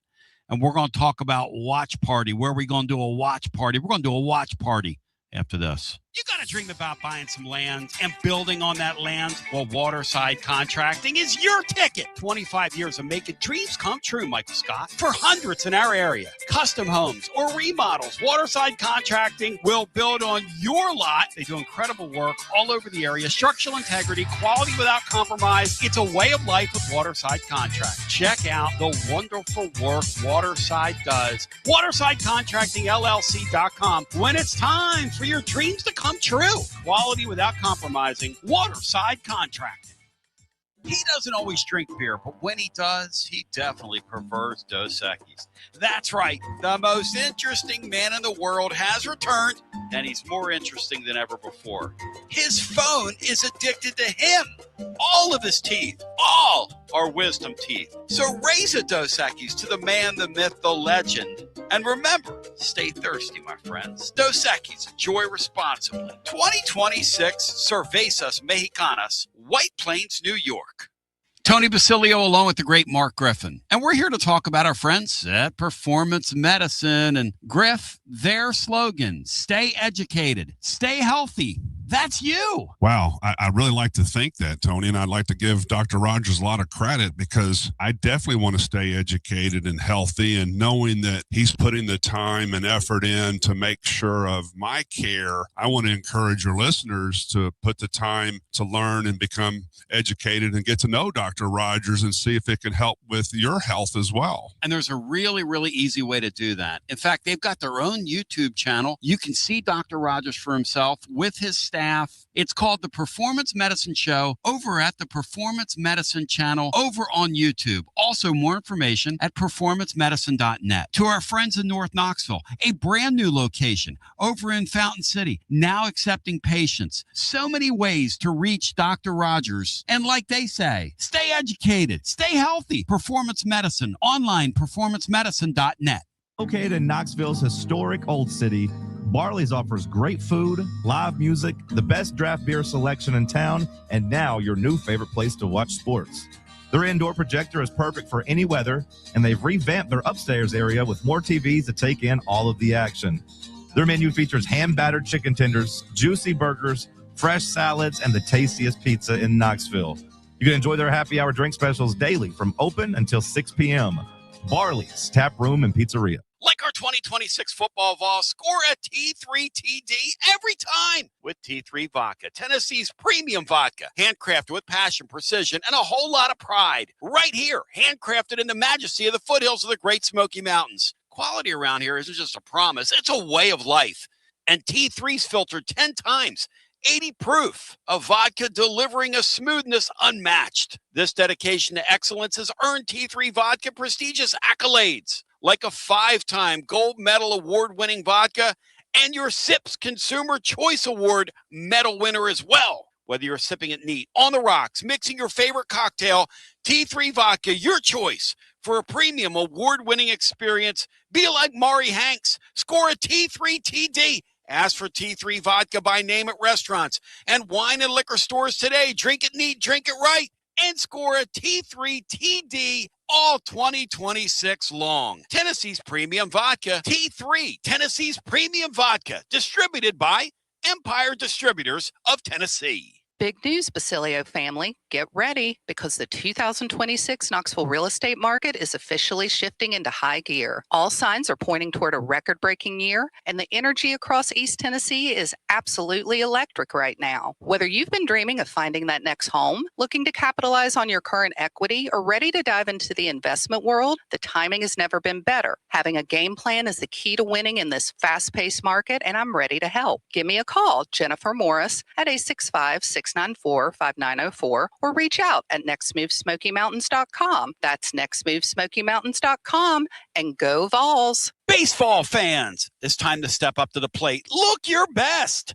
Get some new Tennessee gear from Alumni Hall. Alumni Hall has the best selection. Top brands for you to choose from this season. Look, it's nice and warm outside, so get into any of their 6 air-conditioned East Tennessee locations. Shop online, download the app, grab your Tennessee baseball jersey, your hat, your decal, maybe a t-shirt, and they have so much more. Earn $10 in rewards for every $150 you spend. Go Vols and shop Alumni Hall, your ultimate Tennessee shopping destination. Touch them all with Alumni Hall. Basilio here with the great Chad Stockton of FC Alliance. And Chad, I can hear it in the background, brother. It's World Cup season, and you guys are in the middle of it. Talk to me. We are excited. Our U9 through U12 trials just kicked off today for our locations in Knoxville and in Johnson City. So we're ready to offer any player top-level competition, top-level training anywhere they want to be in Northeast Tennessee. In our programs, we offer competitive play for anywhere from 9-year-olds to 19-year-olds.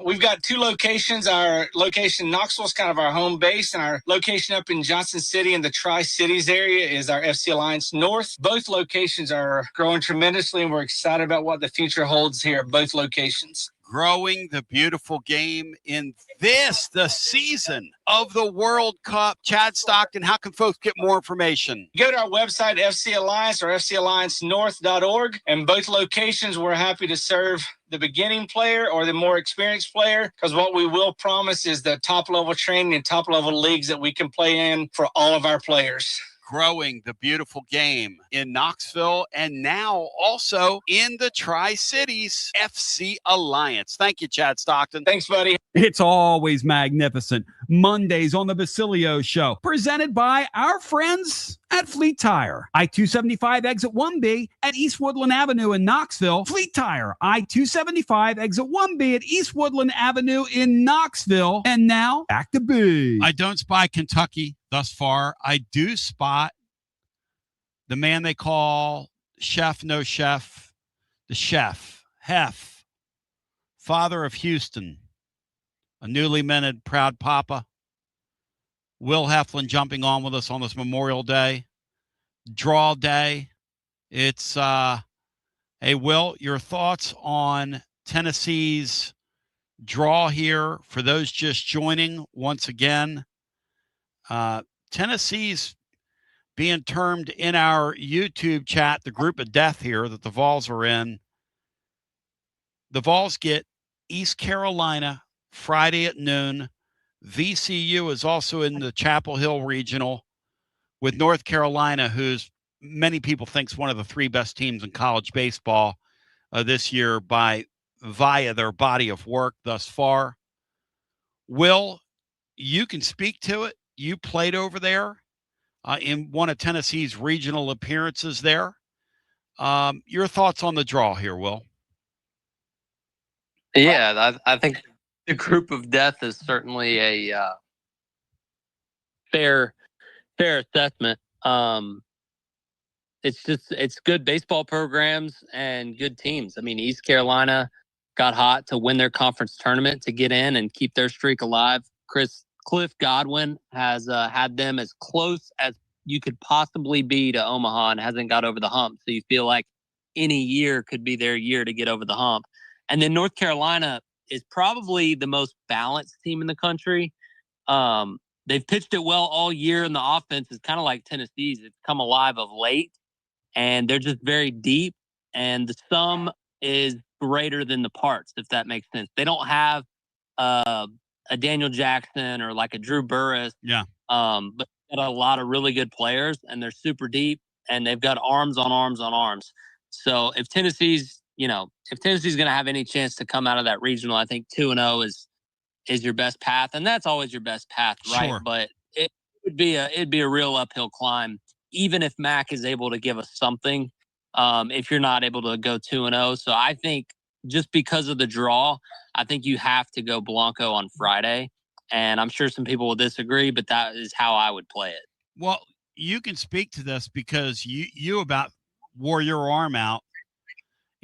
Talk to the way you were used in that regional over in Carolina.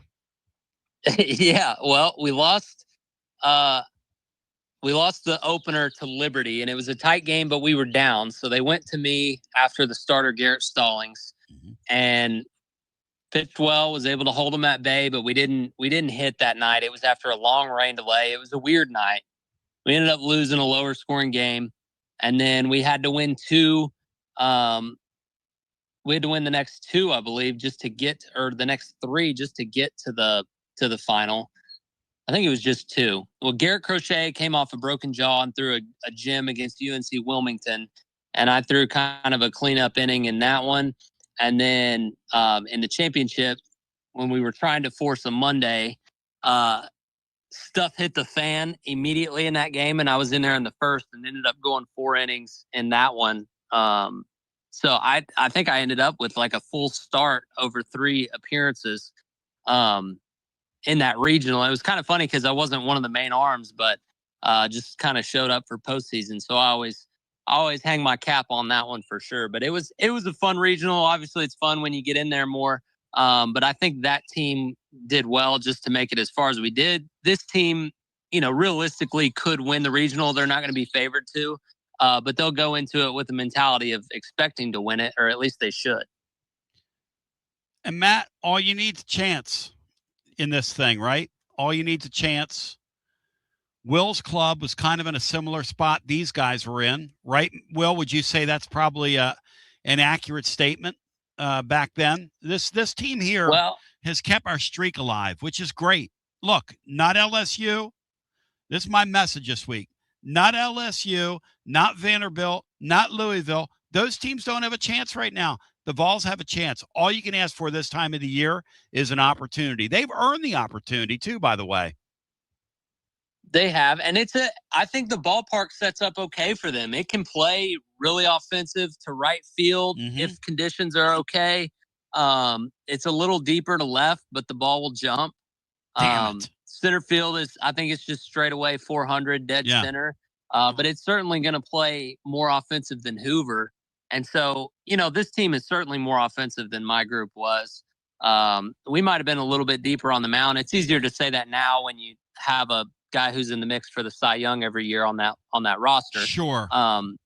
But on paper, this team at the time probably way more talented than my group was. But I look. I know some people are probably not going to like it, but I think about it as if you go to a top 8 seed for a regional, and you come out of the thing, you're more likely to get to host a super regional because you're going to be matched up with the 12. And they're less likely to win their home regional. Their 2 seed's going to be one of the stronger 2s. I don't know if it got announced yet. I jumped on here and was watching on my phone. Who's across from we'll see who they're matched up with, but who's across from them? A&M. A&M, okay. A&M, you're probably USC. not hosting a super then. Yeah. A&M's pretty strong. That's a strong not only that, seed. guys, So if Tennessee got gets to screwed. Omaha, it'll be their most impressive one. Tennessee got screwed. I'm going to say this. Why? I'm going to say why. Kentucky just got put in the region, the final region, Matt. Kentucky got put in an easy region against West Virginia, region number 16. That is spoken into existence. That sucks, Matt, doesn't it? Well, they're not getting out of that, but yeah, it sucks. They've got an easier draw, a much easier draw. The hard part, Tony, for baseball, because they do the pods of 4. Yeah. Is so with Kentucky getting in, you've got 13 SEC teams in. That only leaves you less than 5 options to send a Tennessee team because you're not going to put 2 SEC teams in one regional. You're probably going to be matched up for a super in all of them. That's why you end up with a lot of SEC on SEC supers. Otherwise, Omaha would just be a Hoover part 2. But it makes it hard, and I think they take geography too much into account. I mean, we've got Stanford and Cal playing in the ACC. I think it's time to throw geography out the window, but that's neither here nor there. Matt, what do you think? You agree or disagree? And I want to get some calls in at 865-200-5402. I mean, people say, well, Kentucky, they go in as a 3. It's not important what seed you are. What's important is I would much rather be at West Virginia than at North Carolina right now. And let us have a little hillbilly on hillbilly crime. That really sucks, man. Kentucky gets You don't think that's what they've got, Tony, with West Virginia and Kentucky? No, Kentucky, they're not. Well, that's a good point. And Dave's right. Kentucky could get out of that thing. That's what's gross about it. But we'll assess the damage. We'll go back to our phones. 865-200-5402. We'll go to our phones. We'll get as many people in here as humanly possible. And I want to know yes or no on a watch party Friday. Do you think we ought to do a watch party Friday? Yes or no? Talk to me. To the phones we go. Hi, welcome in. You're on the air. How are my French compatriots doing today? Hey, W. Lynn. Great seeing you Saturday at the TMG Fest. I was going to tell you the same thing, Tony. I had so much fun out there. I met Refalytics Judd and your friend Jay that you graduated from UT with, and met Rob's lovely wife and a friend of theirs. And Rob was great to me, and it was just it was a lot of fun, Tony. And I also want to let's remember our veterans today and the veterans' families, and not only the ones that have sacrificed their lives for us, but the ones that are serving now. So let's don't forget what this day is all about. And now I can move to my outrage. I am so outraged that Kentucky's at West Virginia because Will's right. They should throw geography out of it, because what they're telling you is West Virginia should have been playing like the 17th ranked team. They're telling us we're ranked 28 out of 32. And I know that pod system and all doesn't go into all that, but that's not right that we're playing at North Carolina. Tony, Kentucky's in the group of jokes, is what that is. The group of jokes. There you go. But they're in. That's crazy, Matt. Matt, that's kind of disgusting that they've got kind of that we're in a group of death and Kentucky's going to get the skate here and play their softball. Not that I want to bitch about it, but it is what it is. Who was the 2 seed there, guys? Wake Forest. Again. What kind of are they a strong 2 seed, Matt? They're not as good as they were last year, no, when they came here. And their pitching's not close to what they have been in the past. In these regionals, really it doesn't matter if you're a 2 or a 3 because you're playing each other. You just don't want to be the 4. So the 2-3 seeds are kind of irrelevant. I guess the 2 seed gets to be the home team. You see what I'm saying? No, yes. You're right, W. Lynn. That's right.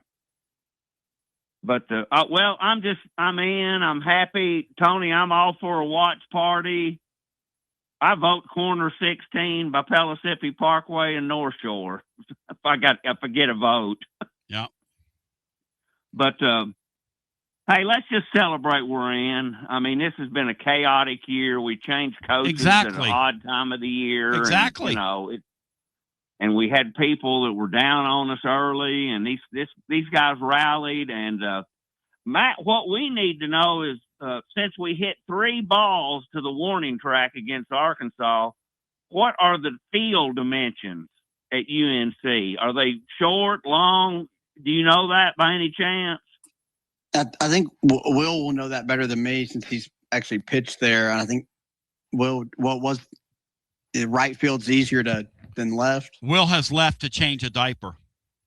The perils of what we're doing here on a holiday. And his wife told him, "You get the hell off the air. What are you doing?" Amen, Tony. What the hell are you doing, Willie? What are you doing?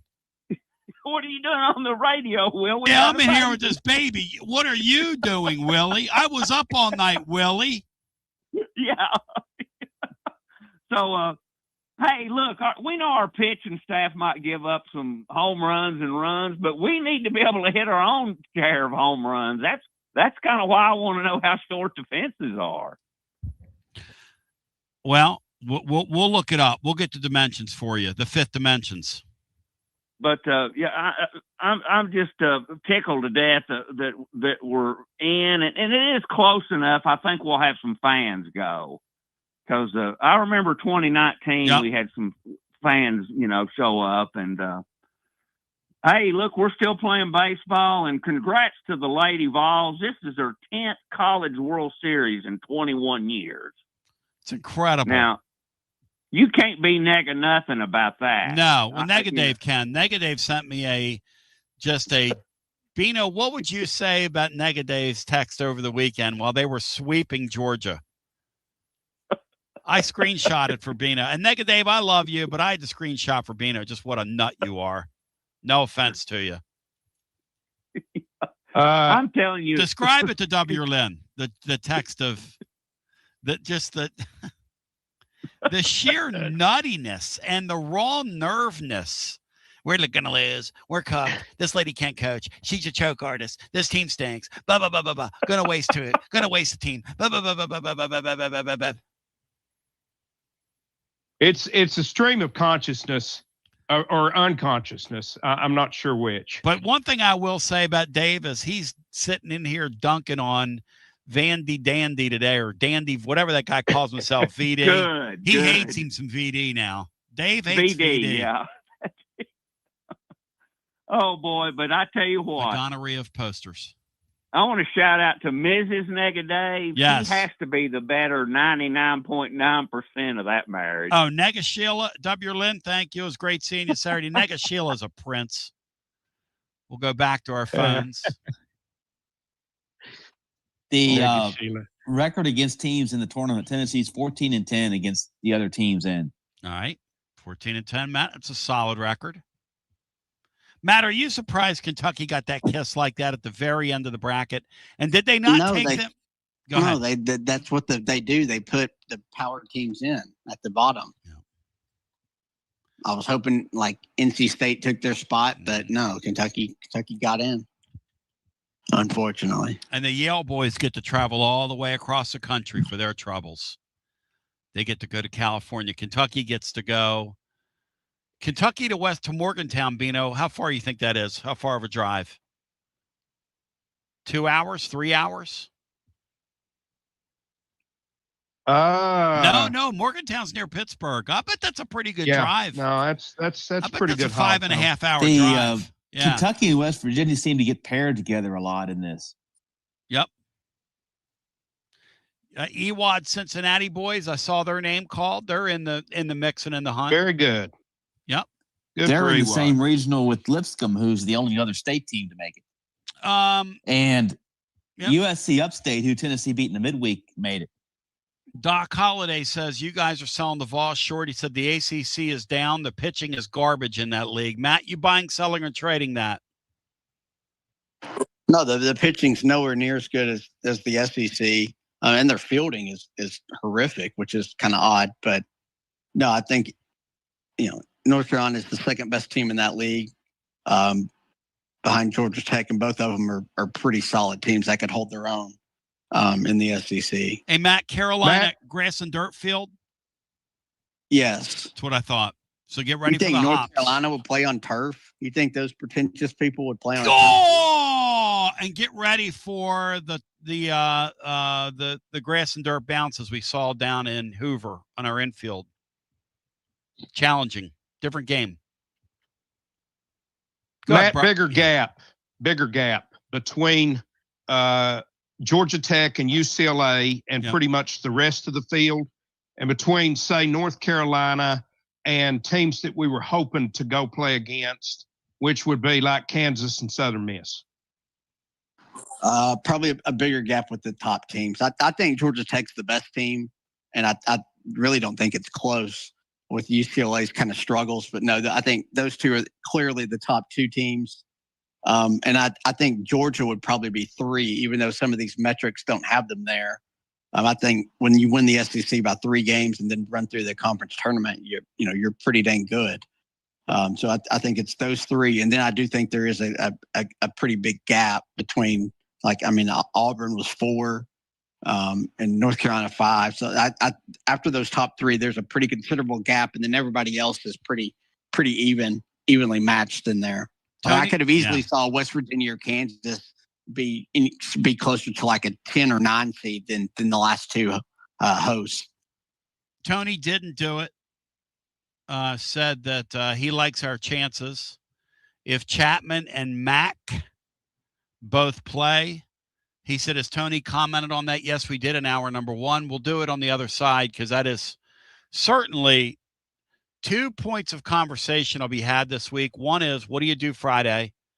You heard Heflin say, in his opinion, VCU is a pretty stiff draw for the Vols.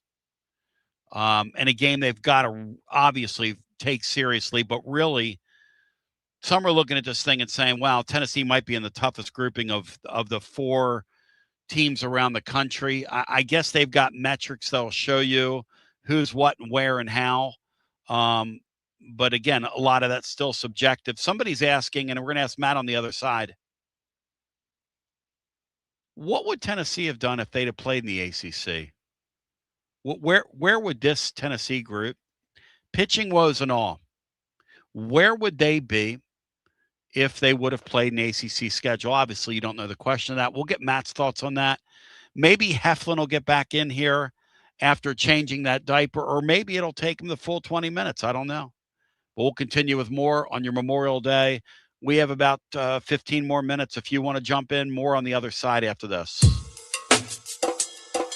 TB here for Cedar Bluff Plumbing, a live and local company that's been serving our area for over 32 years and counting, because every customer counts, and I mean no job is too small. Cedar Bluff Plumbing just voted #1 by City View magazine because multiple plumbing experts are on call to serve all your plumbing needs. Chances are there'll be a plumber in your area when you call, and they won't send some salesman to your house. You're going to get a high character, trustworthy, highly trained plumber who will serve you, not like some of these guys that look like they came off the set of America's Most Wanted. Cedar Bluff Plumbing is Basilio tested and approved, and will go the extra mile for you because Chucky Mack is a servant of the people and my consigliere to the throne, celebrating over 32 years of serving living volunteers. Cedar Bluff Plumbing. Call 588-4448. That's 588-4448. Cedar Bluff Plumbing.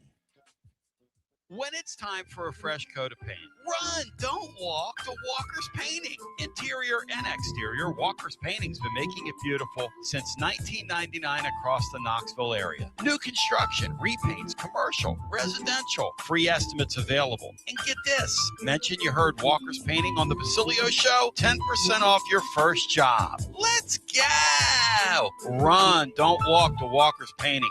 865-688-1410. That's 865-688-1410. Walker's Painting, making it beautiful since 1999. Check out the ad at the blog at tclub.team. Walker's Painting.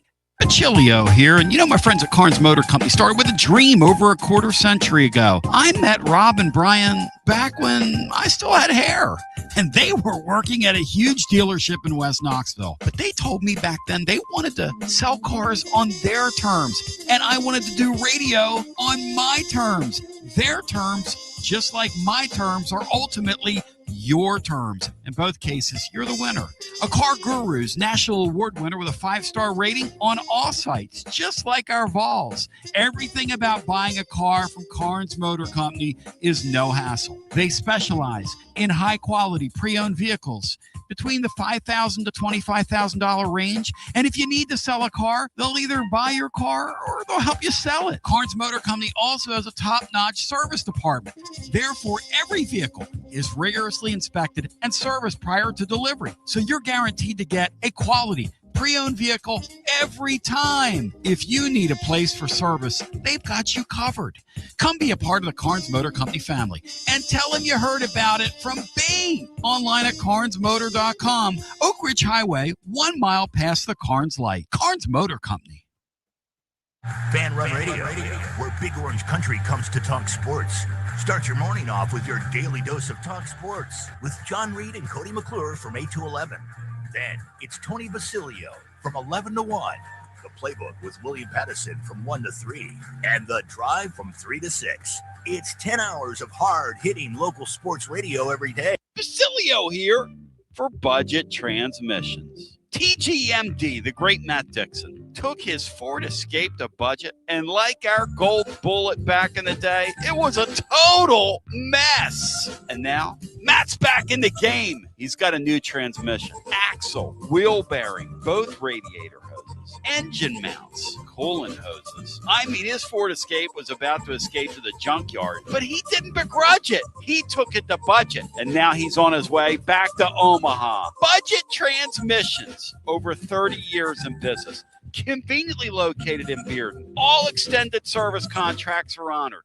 A gold certified Repair Pal member. 865-584-4391. 865-584-4391. Budget Transmissions. Don't begrudge it. Take it to Budget. Basilio here reminding you that when you want to sell your extra tickets to the game, you don't want to give your life away online with all your personal information just because you want to sell a few extra tickets. Clark Moore at Select Ticket Service will gladly buy your extra game tickets and your extra parking passes. And the best part, Clarky Boy pays cash. 865-919-1016. 865-919-1016. Clarky Boy pays cash at Select Ticket Service. Clarky Boy pays cash.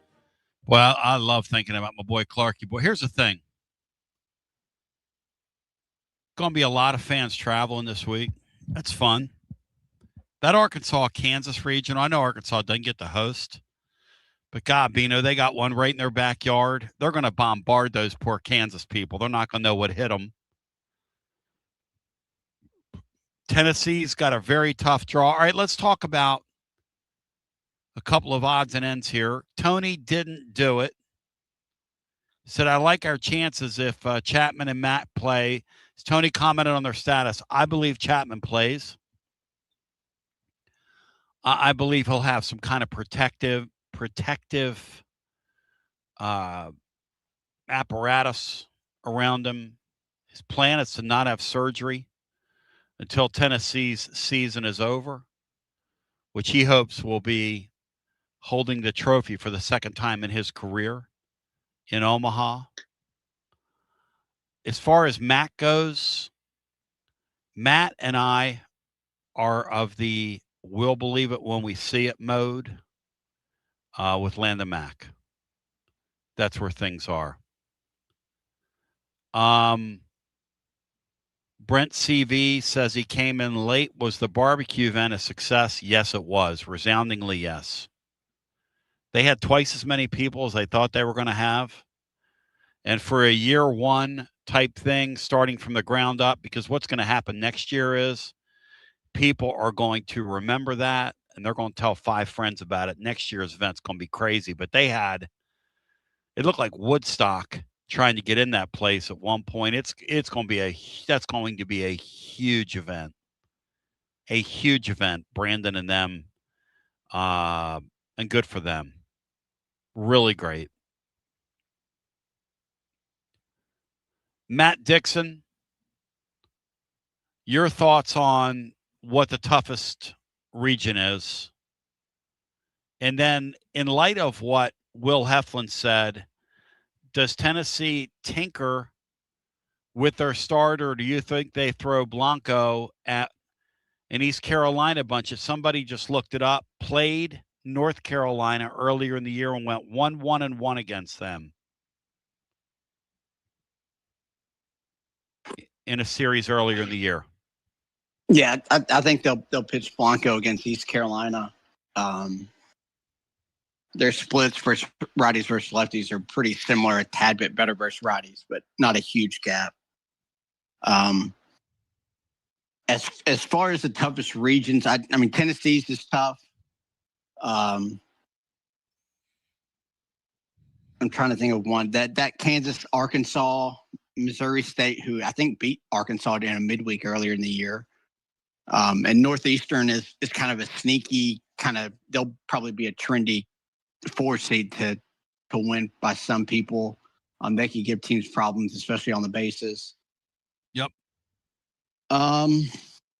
Nebraska's is tough. Arizona State and Ole Miss are 2 of the tougher 2 and 3 seeds. They do get South Dakota State, who's probably the worst team in the field. Mm-hmm. But the Nebraska's is tough.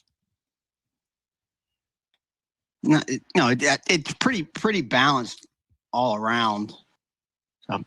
Alabama's a 7 national seed, and they have great metrics and numbers. They're one of these teams that's kind of game the system. Not sold. Because they're nowhere near as good as their numbers say. And they're paired with Florida State in a potential super. I think Oklahoma State goes to Tuscaloosa and wins.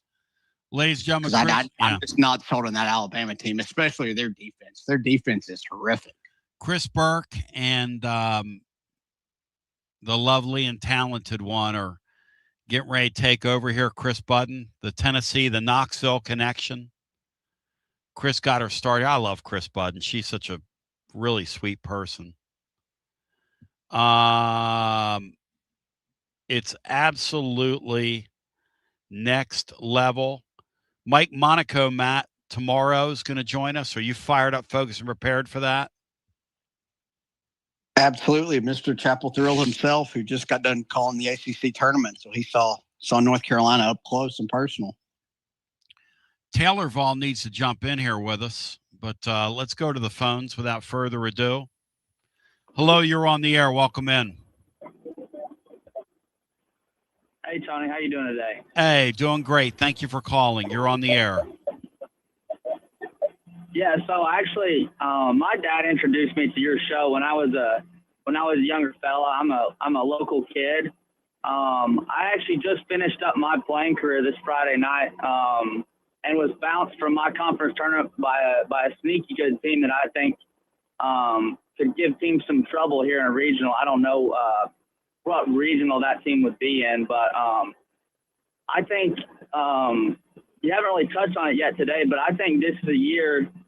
Mid-major baseball is as good as it's ever been, and I think this is a year where you could see some of these teams kind of sneaking in, and maybe if it's not make it to Omaha, push these Power 4 teams to at least a Monday game, or maybe knock out some of these 2 seeds that you see that are on Tennessee's level. So I don't know. Obviously, Will's probably there with me on that, but I 1,000% agree with you. We had Kendall Rogers on. He said mid-major baseball is very good right now, and it's going to get better and better and better with the draft rules, and some of the things are the shortening of the draft. If you don't mind me asking you, where did you play? Yeah, so I played at Southern Indiana. We are we're in the Ohio Valley Conference. Yeah. As crazy as it was, the OVC is usually looked at as a pushover conference. Right. But we were actually 12th in RPI this year. I think we had 6 teams that were over 30 wins. Wow. Here, hang right there. Hang right there. I want to give you a chance to speak. I want to say to the living radio listener, we're going to do just a brief overtime.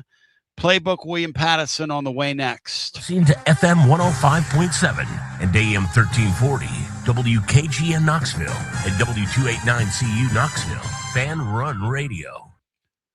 All right, my man. Yeah, that's cool. So identify yourself here. Who are we talking to? Give yourself some love. Yeah, so I'm Mason Bell. I went to Gibbs High School. Like I said, I just graduated. Local guy, big fan, big Tennessee fan. Really, the reason I called in is because I got some highway time. I'm actually headed over to the Carolinas. I just nice, man. I'm coaching college summer ball. Nice. So, yeah, but I'm a big So, big fan of the show. Big Tennessee ball supporter, obviously. It's kind of different when I guess there's a chance that you might play them, but watching from afar, and I grew up going to games over there, even when it was, a glorified high school stadium, I would say, in the Raleigh and Dave Serrano days. Actually, when I was a young, little obnoxious kid, I went to a camp over there where Will Heflin was running the camp, I should say, as a young college baseball player. But I'm a big fan of college baseball, and I'm looking to get into coaching at the college level. Part of that was just watching how I guess you could say that Tennessee's program was built from the ashes. Yep. And that's respect to obviously Coach Vitello, but Elander and Ross Kivett have had a big role in doing that as well. And that one thing that I think that I guess you could say common fan doesn't see is, those guys, even the guys that are low on the support staff, the video guys, the analytics, the managers, I mean, they put in tons of hours over there, man. Just trying, just doing the little tasks, whether it's looking at metrics or watching film or watching recruits on film that might enter the portal or high school guys. I mean, it's a really integral job, and there's a lot of moving aspects into it. And I think this is the best time that's ever been to play college baseball. And the talent level is off the charts. I mean, the team that won my league, Little Rock, which obviously kind of got some national news with what they did in LSU last year. I mean, every arm they rolled out in the conference tournament was low 90s. And a couple of their big-time arms were in the mid-90s, which I think 10 years ago you would have never seen that in mid-major baseball. So it's a great game and it's a great experience, and I'm glad that this community in Knoxville has a team to be proud of and to cheer for. Hey, panel, do we have? And what's your name again, sir? I'm sorry, I'm bad with names. I'll remember it after like the 8th time. Mason Bell, did you say? Yes, sir. Okay, yeah. And you went to Gibbs High School? Yep. Congratulations, man, on your career, and you sound like a very bright person, and this coaching thing, I'll put you in touch with some folks I know. I don't know what your contacts are like, but I'll be glad to guide you in the right direction. Here's the thing we do here. We celebrate the sport. I'm so glad you picked the phone up and called us. Taylor Vol wants to know, are you heading over to Forest City, North Carolina? Where in North Carolina? No, I'm not. Actually, that's funny you say that. That's one of the teams in the league I'm coaching. I'm heading over to a small town called Ashboro, which is about 40 minutes south of Greensboro. Cool. So, yeah, that's where I'm headed to. But definitely know Forest City. Definitely been there. Nice. Actually, one of my best friends played 4 summers there. So nice. Anybody on the panel have any thoughts for Mason here? Bino, I start with you. You're a baseball head. You love the sport, and his assertion that mid-major baseball, seasons to come. Here's the thing about conventional wisdom. Conventional wisdom would have said, man, these major conference teams are going to pick these teams apart. There's not going to be anything left. And that just hasn't happened. You know why it hadn't happened? And Mason knows this. There are a lot of very good baseball players all over the place. And in fact, if you look at Major League Baseball and you look at the colleges some of these kids played at, you'll see that a lot of guys just got to a spot and just kept getting better and kept getting better and kept getting better and kept getting, and then all of a sudden they're in the major leagues. Bino, your thoughts for Mason, who's picked the phone up and called us while he has some windshield time? Yeah, Mason, first of all, thanks for being a supporter and listener of the show. Congratulations on your graduation and your impending move into the coaching profession. What did you play, Mason? And what if you were starting out as a position coach, what would be your area of expertise? Yeah, so funny enough of how baseball works. Growing up, I played a little bit everywhere. When I got to college, though, I just pitched, and I played a little bit of JUCO ball, and then from there, I was able to get a spot on a D1 team. Obviously, I mean, there's so many different positions within even a college baseball team, even at the mid-major level. I mean, the support staff, and it's great to see that most places are now funding a third-paid coach. Yep. Which is a big deal that most people don't see, but the aspect of having that extra coach there to help out with, even the stuff like getting hotels, ordering food. It's great to see that college baseball has grown to that level to where, you know, it's a little bit different with football. Obviously, there's 50 coaches and scouts and all that stuff, but I guess you could say pitching is my expertise. I kind of want to learn a little bit of everything. I think the best thing I guess going forward I could offer is I like to consider myself part-time comedian and good with people. So hopefully that would one day lead to being able to be out on the recruiting trail. Nice. That's why. yeah, That's why. Hey, that's why you like this idiotic show. You like to laugh a little bit, you know. Yeah, I definitely like it a lot, especially. You guys had a caller on here after one of the Oklahoma games this year, and I showed all my buddies that, who most of them are from the Midwest and don't know much about Tennessee football, and they thought it was some of the funniest stuff they've ever heard. Yeah, we're pretty special here. Hey, Matt, any thoughts for young Mr. Bell who's over to the Carolinas? And that's one of the college summer leagues, right? That you're in. Is that what you're doing, Mason? Yes, Coastal Plain League, which is there's pretty good competition over here. We'll get some guys that are at Power Force who maybe didn't get the at bats, and good mid-major, good junior college, and even some guys at Division II, Division III level, which, as you know, that's still great baseball. Oh, hell yeah. And here's the other thing. Those the major conference schools are over there looking at those leagues because everybody's trying to get somebody out of the portal. And you know, that's Tennessee's found some guys in those leagues in recent years, as you know, and everybody knows, hey, this is an opportunity for me. I'm on the stage here. I'm furthering my career. I have an opportunity to shine against other competition, you know, wear a different uniform, live in a different town. It's a great experience for everybody. Matt, any thoughts here for young Mr. Bell? Or if you guys want to just talk about the tournament, whatever, go for it. No, but best of luck to you as you start your coaching career. Thanks for being a listener of the show. I hope we entertain you and give you some joy and have some fun listening to us. So, but no, best of luck to you and good luck on your coaching journey.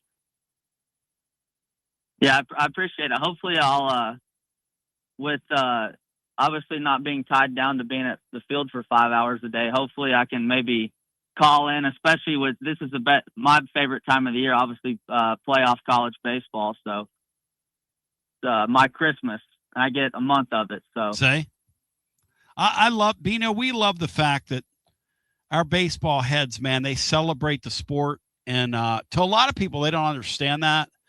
But I grew up in a baseball family. We would line the field on Saturday morning. My saying is I've never had, and this goes back to the days where we would take care of the field.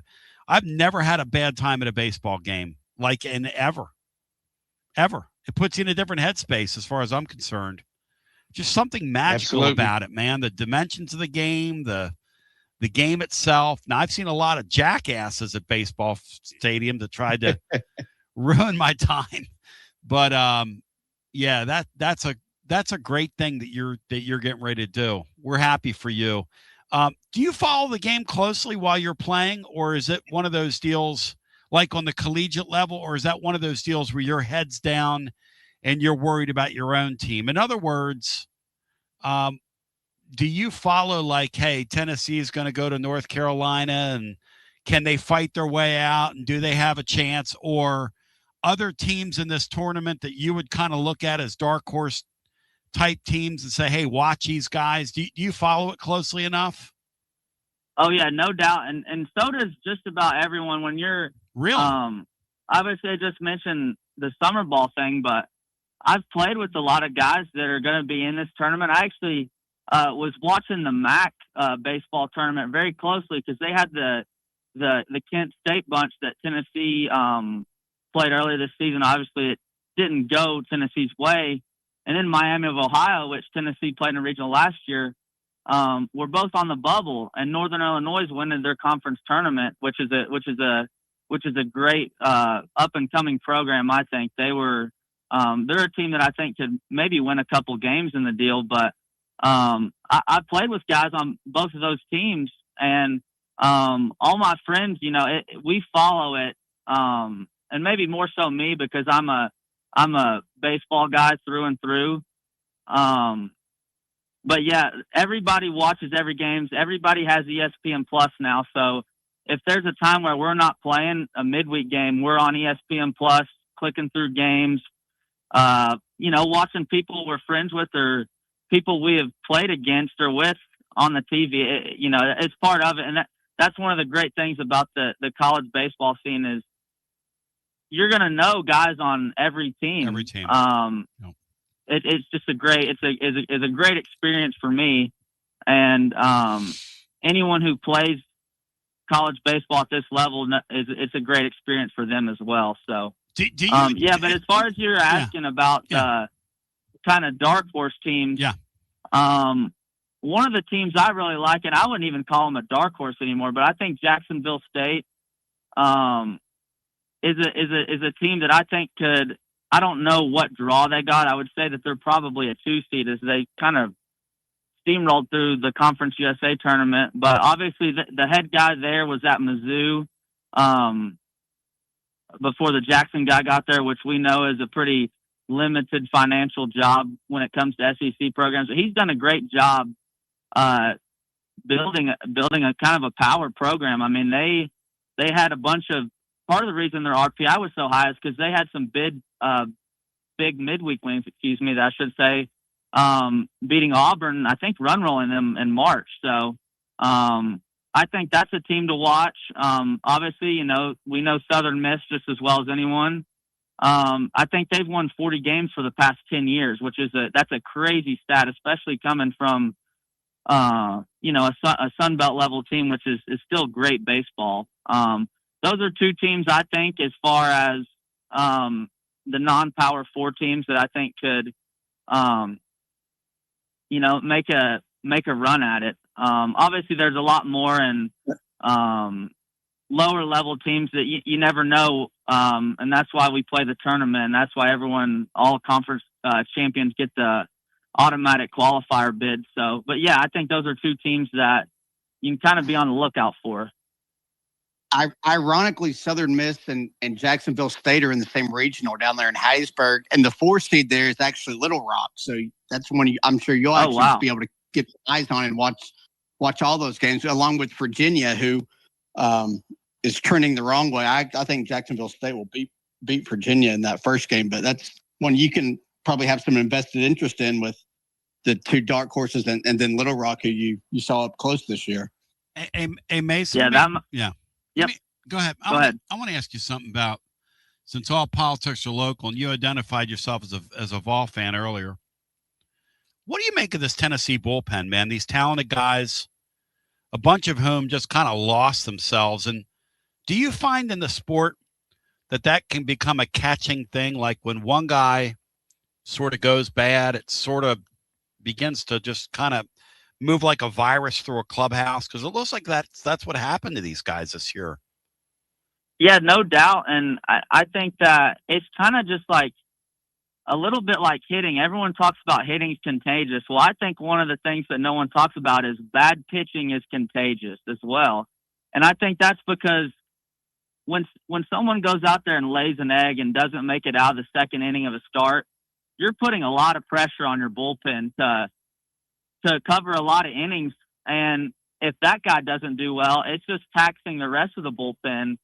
And kind of when teams don't play as good, and obviously Tennessee's played really good down the stretch, but when the bullpen is stressed, especially knowing you've got 2 starters right now, it can kind of run through a clubhouse like you said, like a virus. And as much as I listen and follow kind of the guys Tennessee brings in, they kind of went more pitchability this recruiting cycle instead of the power arms we're used to seeing. And I think that obviously I'm sure Frank Anderson might have had a different plan. He's kind of a pitching guru, as everyone likes to say, and that's not a discredit. I think Coach Reynolds as well is respected. Around college baseball as a good pitching coach, but it's just kind of one of those things you kind of got to get off the mat. And Tennessee's got, they're a young pitching staff as well. They got some freshmen that I think can be really good players. I think the Haas kid has a great arm, and I think that's someone that you might see him being drafted here in the first couple rounds here in the next couple of years. So let me ask you this, because Matt and I were talking today. And by the way, while you're talking, I'm enjoying my pizza wraps. It's a tradition on here. I don't mean to eat in front of you while you're driving. You can go ahead and pull over somewhere and grab yourself a bite to eat while we visit with young Mr. Bell. Brian, whose first name, he hails from Gibbs High School. Panel, what's this gentleman's first name? Help me out here, panel. I want to see how the panel. It is Mason. Mason. It is Mason. Boom. All right, Mason. Matt and I were talking. We often hear hitters say, hey, what happened in the regular season doesn't matter. What happened in my conference tournament doesn't matter. It's a new season. Is that possible that could happen for a few arms in this bullpen? Because truly, that's Tennessee's only path here. I mean, let's just face facts. Unless they get somebody that wakes up. And Matt, how many arms would you say the Vols need to kind of join the party for them to be a real legit team? Because they're hitting the baseball now. They're hitting a baseball like a team that could win a couple rounds if they got any pitching. Matt, how many pitchers short are we right now? How many arms? I think you need at minimum probably 6 reliable arms. So we need that'd be 3 three more to join the party. But if you come out of like a loser's bracket and the like Monday's deal, you probably need 8. Yeah. And Tennessee's probably at least 3 short there, maybe 4 short. Mason, is it possible that some guys could wake up in the postseason, or are what you are by this point in your mind? Well, I think as far as the talent goes, there's a shot that Tennessee has a chance to do this. And one of the teams that I would like to kind of allude to was, if you remember Ole Miss a couple of years ago, it was actually the year Tennessee had that great team that got bounced by Notre Dame. They kind of had some issues with the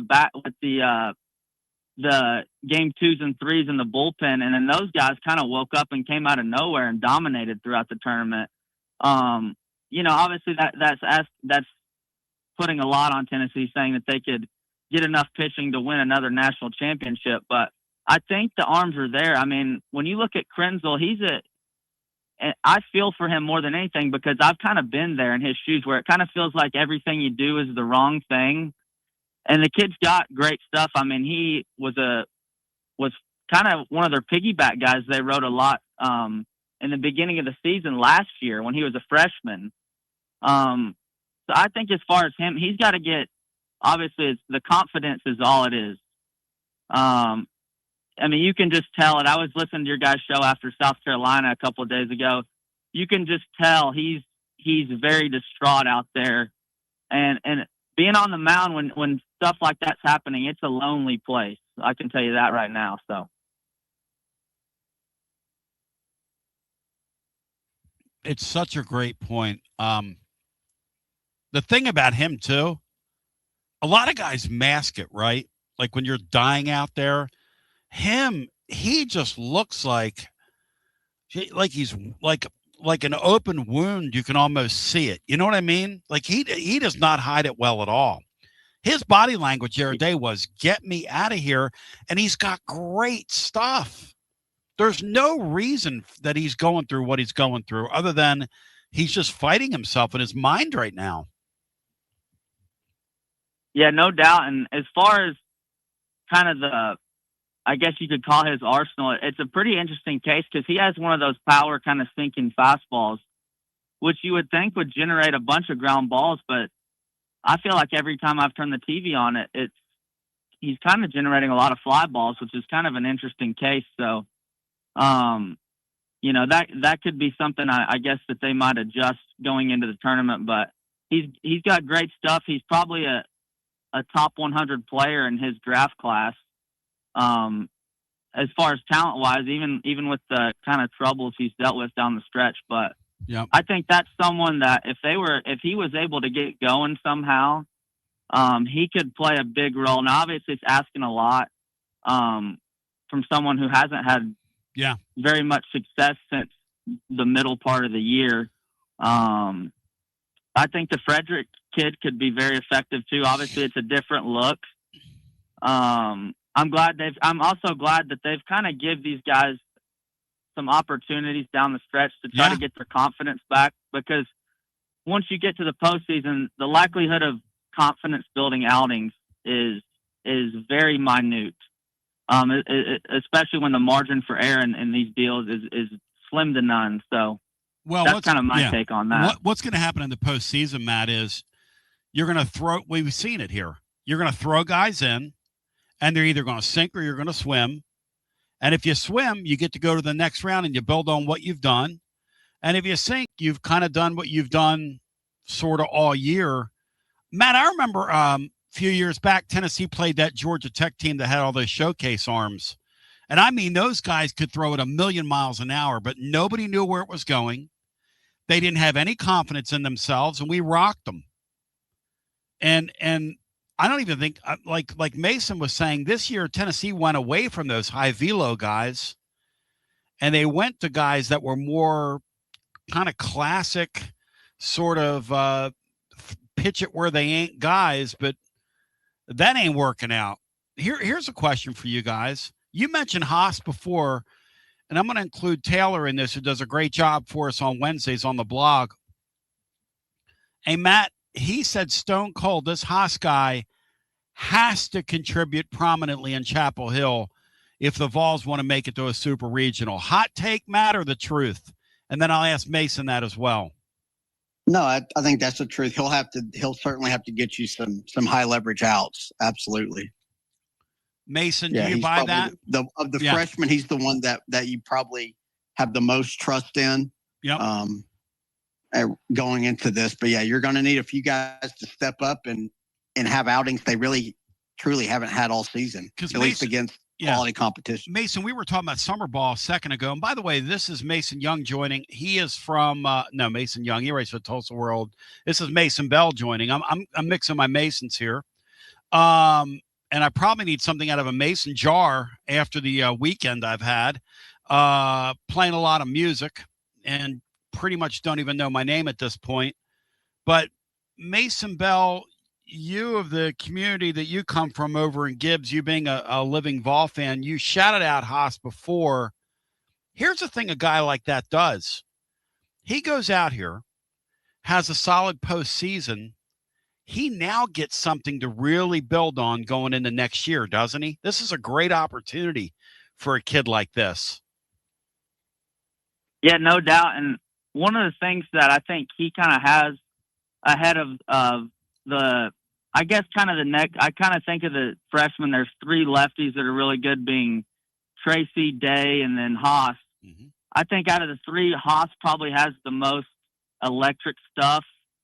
The other two, the pitchability for a freshman at the SEC level is pretty good. Obviously, Day, struggled when he got the start at Oklahoma, but I think the Haas kid could play a big role down the stretch, coming into games, especially with the way he's pitched, and also with the opportunity of pitching, on short rest and back-to-back days. If he's able to keep his pitch count low. One kind of idea that I had, and it's almost like I feel like we had a sleeping giant, is making Arvidsson a starter. I don't know the last time he started. I think it was against Vanderbilt, and it was pretty good. But obviously, he's kind of someone you'd like to have in your bullpen, because he can give you length. He can come in and pitch for a couple outs, and he's someone who's not afraid to pitch on short rest either. So, hey Mason, do me a favor, man. Go to my website and find my phone number and text me, please, or email me. Okay. I want to get you involved in what we do, but I also want to help you and link you up with some of these people in the sport that I know. Okay. I'm being 100% serious. Like I'm really impressed with you. I'm impressed you picked the phone up and called us. I'm impressed with your knowledge. Matt, the Arvidsson point, I just wanted to say that to you. You're getting people over here on YouTube loving on you. And let me tell you something. These YouTube keyboard cowards, they don't love on anybody. So you must be bringing it to the table right now. These people are hard to please, if you know what I'm saying. Yeah. I mean, they're real. Seriously, they're clowns. Smokey Vol 98 says, this guy better get a return appearance on your show, Basilio, or there's something wrong with you. A TGMD, what about Arvidsson?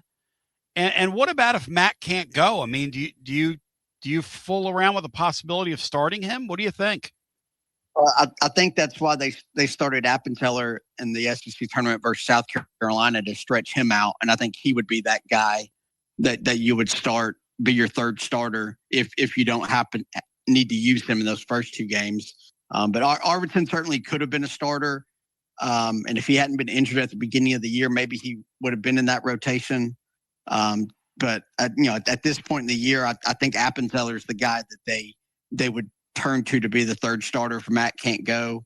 But Arvidsson and Arvidsson's just such a valuable bullpen arm for you, and it's actually been better than Appenteller here down the stretch. So, he can certainly give you the length. A guy that can come in out of your bullpen and go 2, 3, 4 innings that are extremely valuable in college baseball, especially if they can kind of close out games and get saves. So Arvidsson will pitch plenty, but I don't think it'll be as a starter. Bino, any final thoughts for Mason or Brian? Any final thoughts? Because I think Mason's brought it to the absolute table today. Yeah, Mason was fantastic today. Appreciate him joining. And I was going to tell you, since he's still on here, I'll tell you while he is. Not only do you need to remember his name, you need to get his phone number, which you've already you're ahead of me on, and get my old ass out of here. No, Bino, you stop. Mason's a big fan of yours. He just said that, you clown.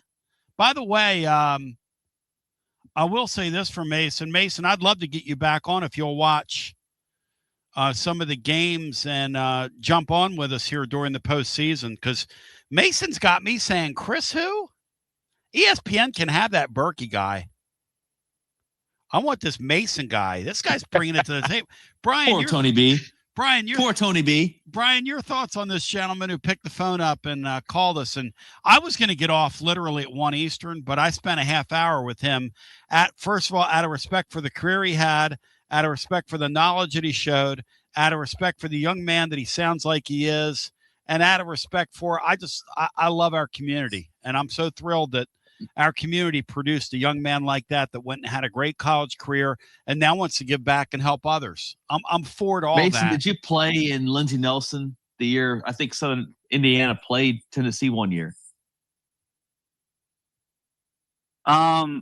So if you misheard it, I played at Southern Indiana, which is a mid-major program. But I do remember that year, and no, I didn't. Southern Indiana. Actually, yeah. Oh, so I get what you're saying. Yeah, that was the 24-year. That was actually my sophomore year. I was still at a junior college that year. That Southern Indiana came up and played the midweek. He asked you where you played. I played at Motlow State College, which is it's in Tullahoma. Tennessee. So Tullahoma. Yes, sir. Tullahoma T. Absolutely, man. That's awesome, dude. Well, any final? Have you met the announcer Greg who does that level that league's games? See, we introduced Brian into the thing. No, I'm not familiar with it. Greg in Columbia. He's listening right now. He'd be very proud of you. In fact, I'm sure he is. Brian with a Greg shout out on the show. Wes Johnson's on right now. Matt, who does Wes Johnson look like? He's like a demented form of somebody from Georgia. Who's he look like, Matt? He's done a hell of a job down there, by the way. Your 2026 Coach of the Year. Yeah, they've just swept all the awards in the league this year. I don't know who he looks like. He's pretty next level looking. By the way, hey Mason, who from the SEC are you buying? And do you have a dark horse out of the SEC that you think could get to Omaha when you look at the club, the draw, the whole thing? Yeah, I mean it's hard not to say Georgia right now with the way they swing the bat. And mind you, I've been caught up the last couple of weeks with games and everything and pushing for the end of this thing. I would be dumb to say, I guess they're probably not the favorite coming out of the conference. I think an interesting team or a couple of teams is Mississippi State and Arkansas. Like you guys mentioned, Arkansas, that's probably the best draw they could imagine. And I'm not a gambling man, but I would think that they might have the odds to win that going into it. That's a team that I think they kind of play better when they've been on the road in the last couple of years. That's obviously a really that good one year they had where they. Great point. Hey, he brings up a great point, guys. That home crowd, and I'm going to talk over you. That home crowd at Arkansas, Matt, really does, I think, hinder them. I think everybody in that stadium starts to think choke. Yes, as far as Arkansas. Now, it didn't happen last year against us, but I do think that getting away from them getting out of there could be a break, especially for the club they have this year. Great point, Mason. I didn't mean to jump on you. Go ahead. You were making a point. I'm sorry. Yeah, and I guess you could say bought stock in Mississippi State earlier in the year. I thought that they were as a pretty dynamic team offensively.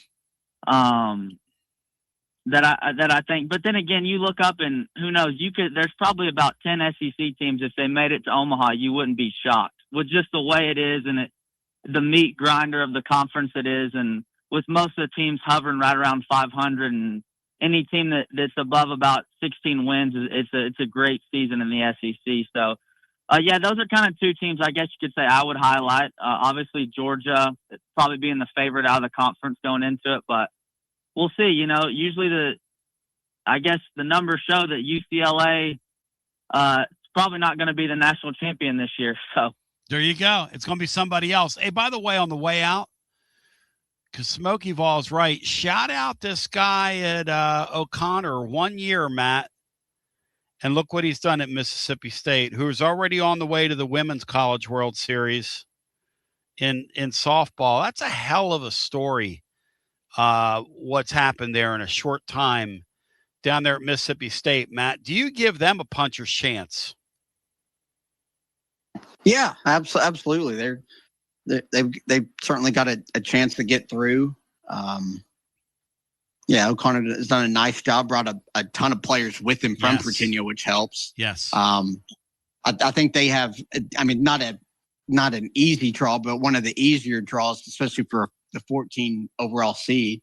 But they'd have to win in Athens in the Super, which I think will be pretty tough. But no, he does a good job. His Virginia team's always played their best at the end of the year. Yep. Which is kind of key. I'll be curious if his state teams do that as well. Mason Bell's. Hey, Mason, before you get out of here, what's the best environment you played in? Who's the best team you played against in your 2 years in D1? Yeah, so obviously the mid-major, my opportunities of going to the big kind of stadiums is few and far between. I mean, we played at Mizzou in a midweek earlier this year, and that was honestly, there's probably about 10 other mid-major environments that I would say is probably better than Mizzou. Yep. So I won't count them in there. The rowdiest I'd ever been to was actually at Southern Illinois Carbondale. And they kind of have I don't know if it's a cult following for their baseball program, but with the way their field's set up, there's kind of a small bleachers behind home plate, and then there's down the first baseline, there's a wide kind of open field with a few trees. And a lot of these college kids drive their trucks back in there, several hours before the game and kind of tailgate. I tell you what, man. Jogging down to the bullpen, I heard some foul language that I kind of had to turn my head and say, did they really just say that? They've been kind of on Twitter before for having rowdy crowds there. Obviously, that's kind of a program that's not talked about. They do a good job over there, but that was probably the most when you talk about intense environments. Obviously, it was a game at the beginning of the year. It's real cold out, but there's still a bunch of drunk frat guys standing down the first base line talking about my mom and wow, and you can imagine what else. Yeah. That sounds like W. Lynn's frat brothers back in their heyday, Bino, when they were right on top of the action. Oh, yeah. Hey, Mason, thanks, man. Hey, Good safe stuff, travels Mason. to you, brother. Get there safely, and please reach out. Please text me, okay? Yes, sir. Will do. Appreciate getting the time to be on your show. So. Thank you, my brother. Yeah, I want to add you to our dysfunctional radio family while we can. Thanks, man. Good talking to you. Thank you. Bye. Mason Bell, one more time from the community of Gibbs. And I even learned his name, Matt, by the end of the segment, which is pretty good for me, right? Yeah. I mean, you got it repeated enough times. The real challenge will be, will you remember it the next time he comes on? No, when he texts me like later tonight, I'll go, who the hell's that? Who is that? I'm so roached. Hey, Bino's laughing because he knows it's true. That's why Bino, see, that's like, some of the best comedies born out of reality. Of course, Bino and I together the other day, people have been beating on me to get like an iPhone, and Laura gave me one for Christmas, a really nice one. And the other day I thought I misplaced it. And I'm calling at the TMG Fest Friday. I'm like, man, where's my phone? Where's my phone? And so I'm using my burner phone to call it, and Bino had it in his pocket. He goes, I got your phone. You bastard. You scared me, Bino. I was like having the cold shakes. I was getting ready to explain to Laura how I lost that phone. I was getting ready to get screamed at. You think I did that on purpose? I don't know what you did. And took it to the bathroom. Hey, we love you. We appreciate you. Do me a favor. Hit the like button if you're still in here hanging out on YouTube or wherever you are. Hit the like button for us. Spread the word for us. Tell a friend about us. We'll be on Friday after the game ends. Matt and Willie will be on with you. Anybody else have any final thoughts on the way out? And Briny Boy, what were you doing? You were trying to drag Mason into what? What was the Briny Boy was going for? Oh, Greg, the caller Greg doing what do you think of Briny Boy trying to drag Greg into it, Bino? What'd you think of that? Well, I mean, there's a connection there. He's at Columbia State. I don't know if it's still the same, but he's in a different division than Motlow. But he might, Greg. I'm sure they played Columbia at some point. So. Negative said, hey, Basilio, you really need to get into this scum Will Wade. Still trying to break all the eligibility rules. He really is. Yeah, Will Wade is he's the Laverne and Shirley intro of life. You'll read him any rule, he's going to break it. All the while, literally morphing into a human C. The funniest looking man maybe alive, Will Wade. The way he stands, that Bino, do you love the term C for him? The way he looks, he's just so, I don't know. That look on his face too. He looks so sinister, Bino, doesn't he? He does. He's got a sour look to him. So he got a sour sinister looking. He looks like an 80s televangelist. Like he's just going to take all your money. Like you can't believe a word he's saying. And you probably can't believe a word he's saying. Okay, Bino, on the way out, Laura said that there were people angry with me over my base of the pyramid about the 3 and 4 hitter on a lot of these softball teams. Brian, do you find that offensive or do you find that accurate? That a lot of the gals are pretty stout that hit on these softball teams? Yeah. I wouldn't mess with some of them. I really wouldn't. Maybe any of them. Oh, no, they'd whoop a man's ass. I'd advise others to do the same thing. The gal that came off Texas bench the other night would whoop a man's ass. Okay, I'm just here to tell you. I find that both offensive and accurate. Yes. Tony. Laura said, Tony, when I got home, she goes, there was a woman in there saying that you were just talking about how you can't talk about Josh Heupel's appearance. I said, no, wait a second here. I want to get this out on the record, okay? Josh Heupel's appearance is Josh Heupel's appearance. Saying generally that the gals that hit in the middle of these lineups is not talking about their appearance. It's just generally talking about what they do in that sport. I'm not talking about any one particular person's appearance. Does that make sense to you, Bino? Because Laura said that's not the truth. She said, no, you're wrong. She said, actually, you are talking about their appearance. I said, no. Referring to them as the base of the pyramid on the cheerleading squad is not, it's not the same thing. Now, I don't think Laura wanted you to revisit that. Well, Sasquatch 66 says some of them could play, and I quote, base, unquote, ball if they wanted to. Though, I'm going to tell you something. This girl from Texas, Brian, did you watch a game the other night? This kid's huge. I missed that. Oh, my God, Brian, they bring her in. They said she hit a grand slam last year to save their bacon in a super regional and get them to Omaha. And I think Texas beat the Lady Vols, Brian reminded me, last year in Omaha. I think that's right. I'm sitting there, man, just on the edge of my seat cheering for this Arizona State team. They're so fun. The night before, their catcher gave a great interview. They were just so fun. They were unranked. They were just, enjoying the moment and all that stuff. And then they blew a 2-0 lead. Then they hit a 3-2 home run in the sixth inning to go ahead. And here we are.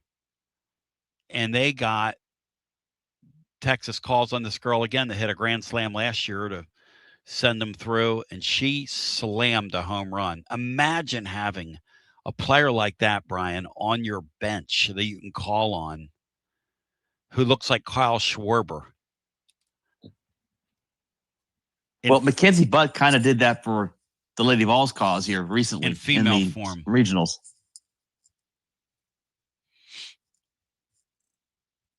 Rodney Kraft, who's an LSU fan, Bino, says the following. Wade has no scruples. Neither does Rick Barnes. Huh? Huh? Huh? Rodney? Huh? Say, huh? You're going to compare Rick Barnes to that guy? Hey, Matt, how many G League players have we signed? How many FBI stings was Rick Barnes named in? Huh? Be none for both. That'd be none. The human. Wait a second. How do you do C? Is that a C? Y. Hang on. YMCA. There it is. Hang on. I gotta make sure. CA. There it is. The human. Bino can just picture it. The human. Bino, would you care to tackle that on the way out? I would not, Tony. On the way out, I want to thank Matt for jumping on here with us. We needed you, and you answered the call. Appreciate you, Matt. Matt. You always were enjoy awesome. being on here with you. Yep. Happy Memorial Day to everyone. Yep. Just so grateful and so humbled by those who gave the ultimate sacrifice so that we can get on here and be silly and do the things that we do. And God bless their families. And God, I know this is their day, but God bless all the veterans. Thank you for what you've done. Thank you, Beans. Thanks.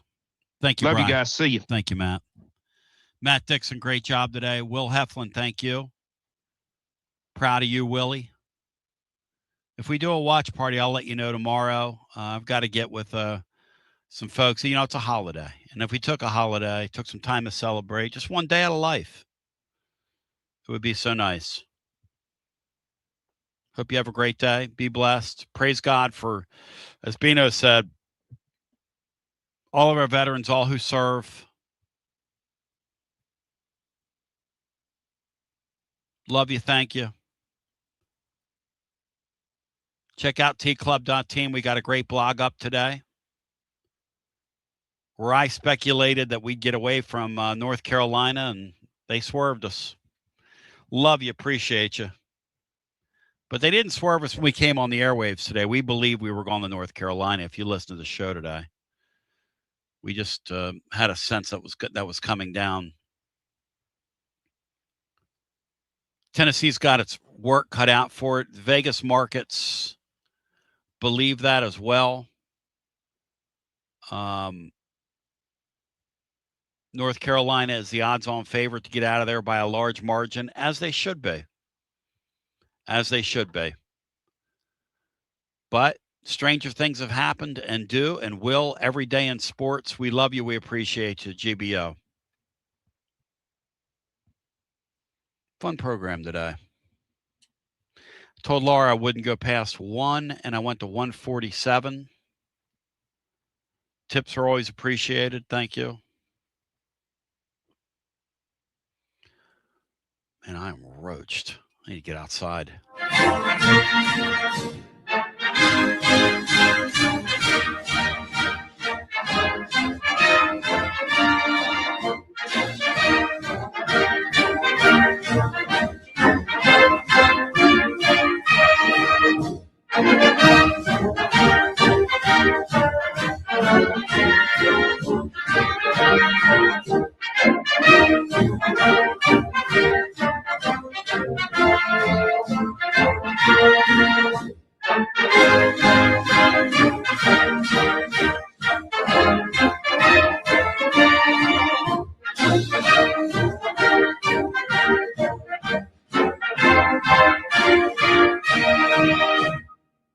Another award-winning, thought-provoking, action-packed edition of the Tony Basilio Show is coming up next. Tips are always appreciated here at TonyBasilio.com, home of the Tony Basilio Show.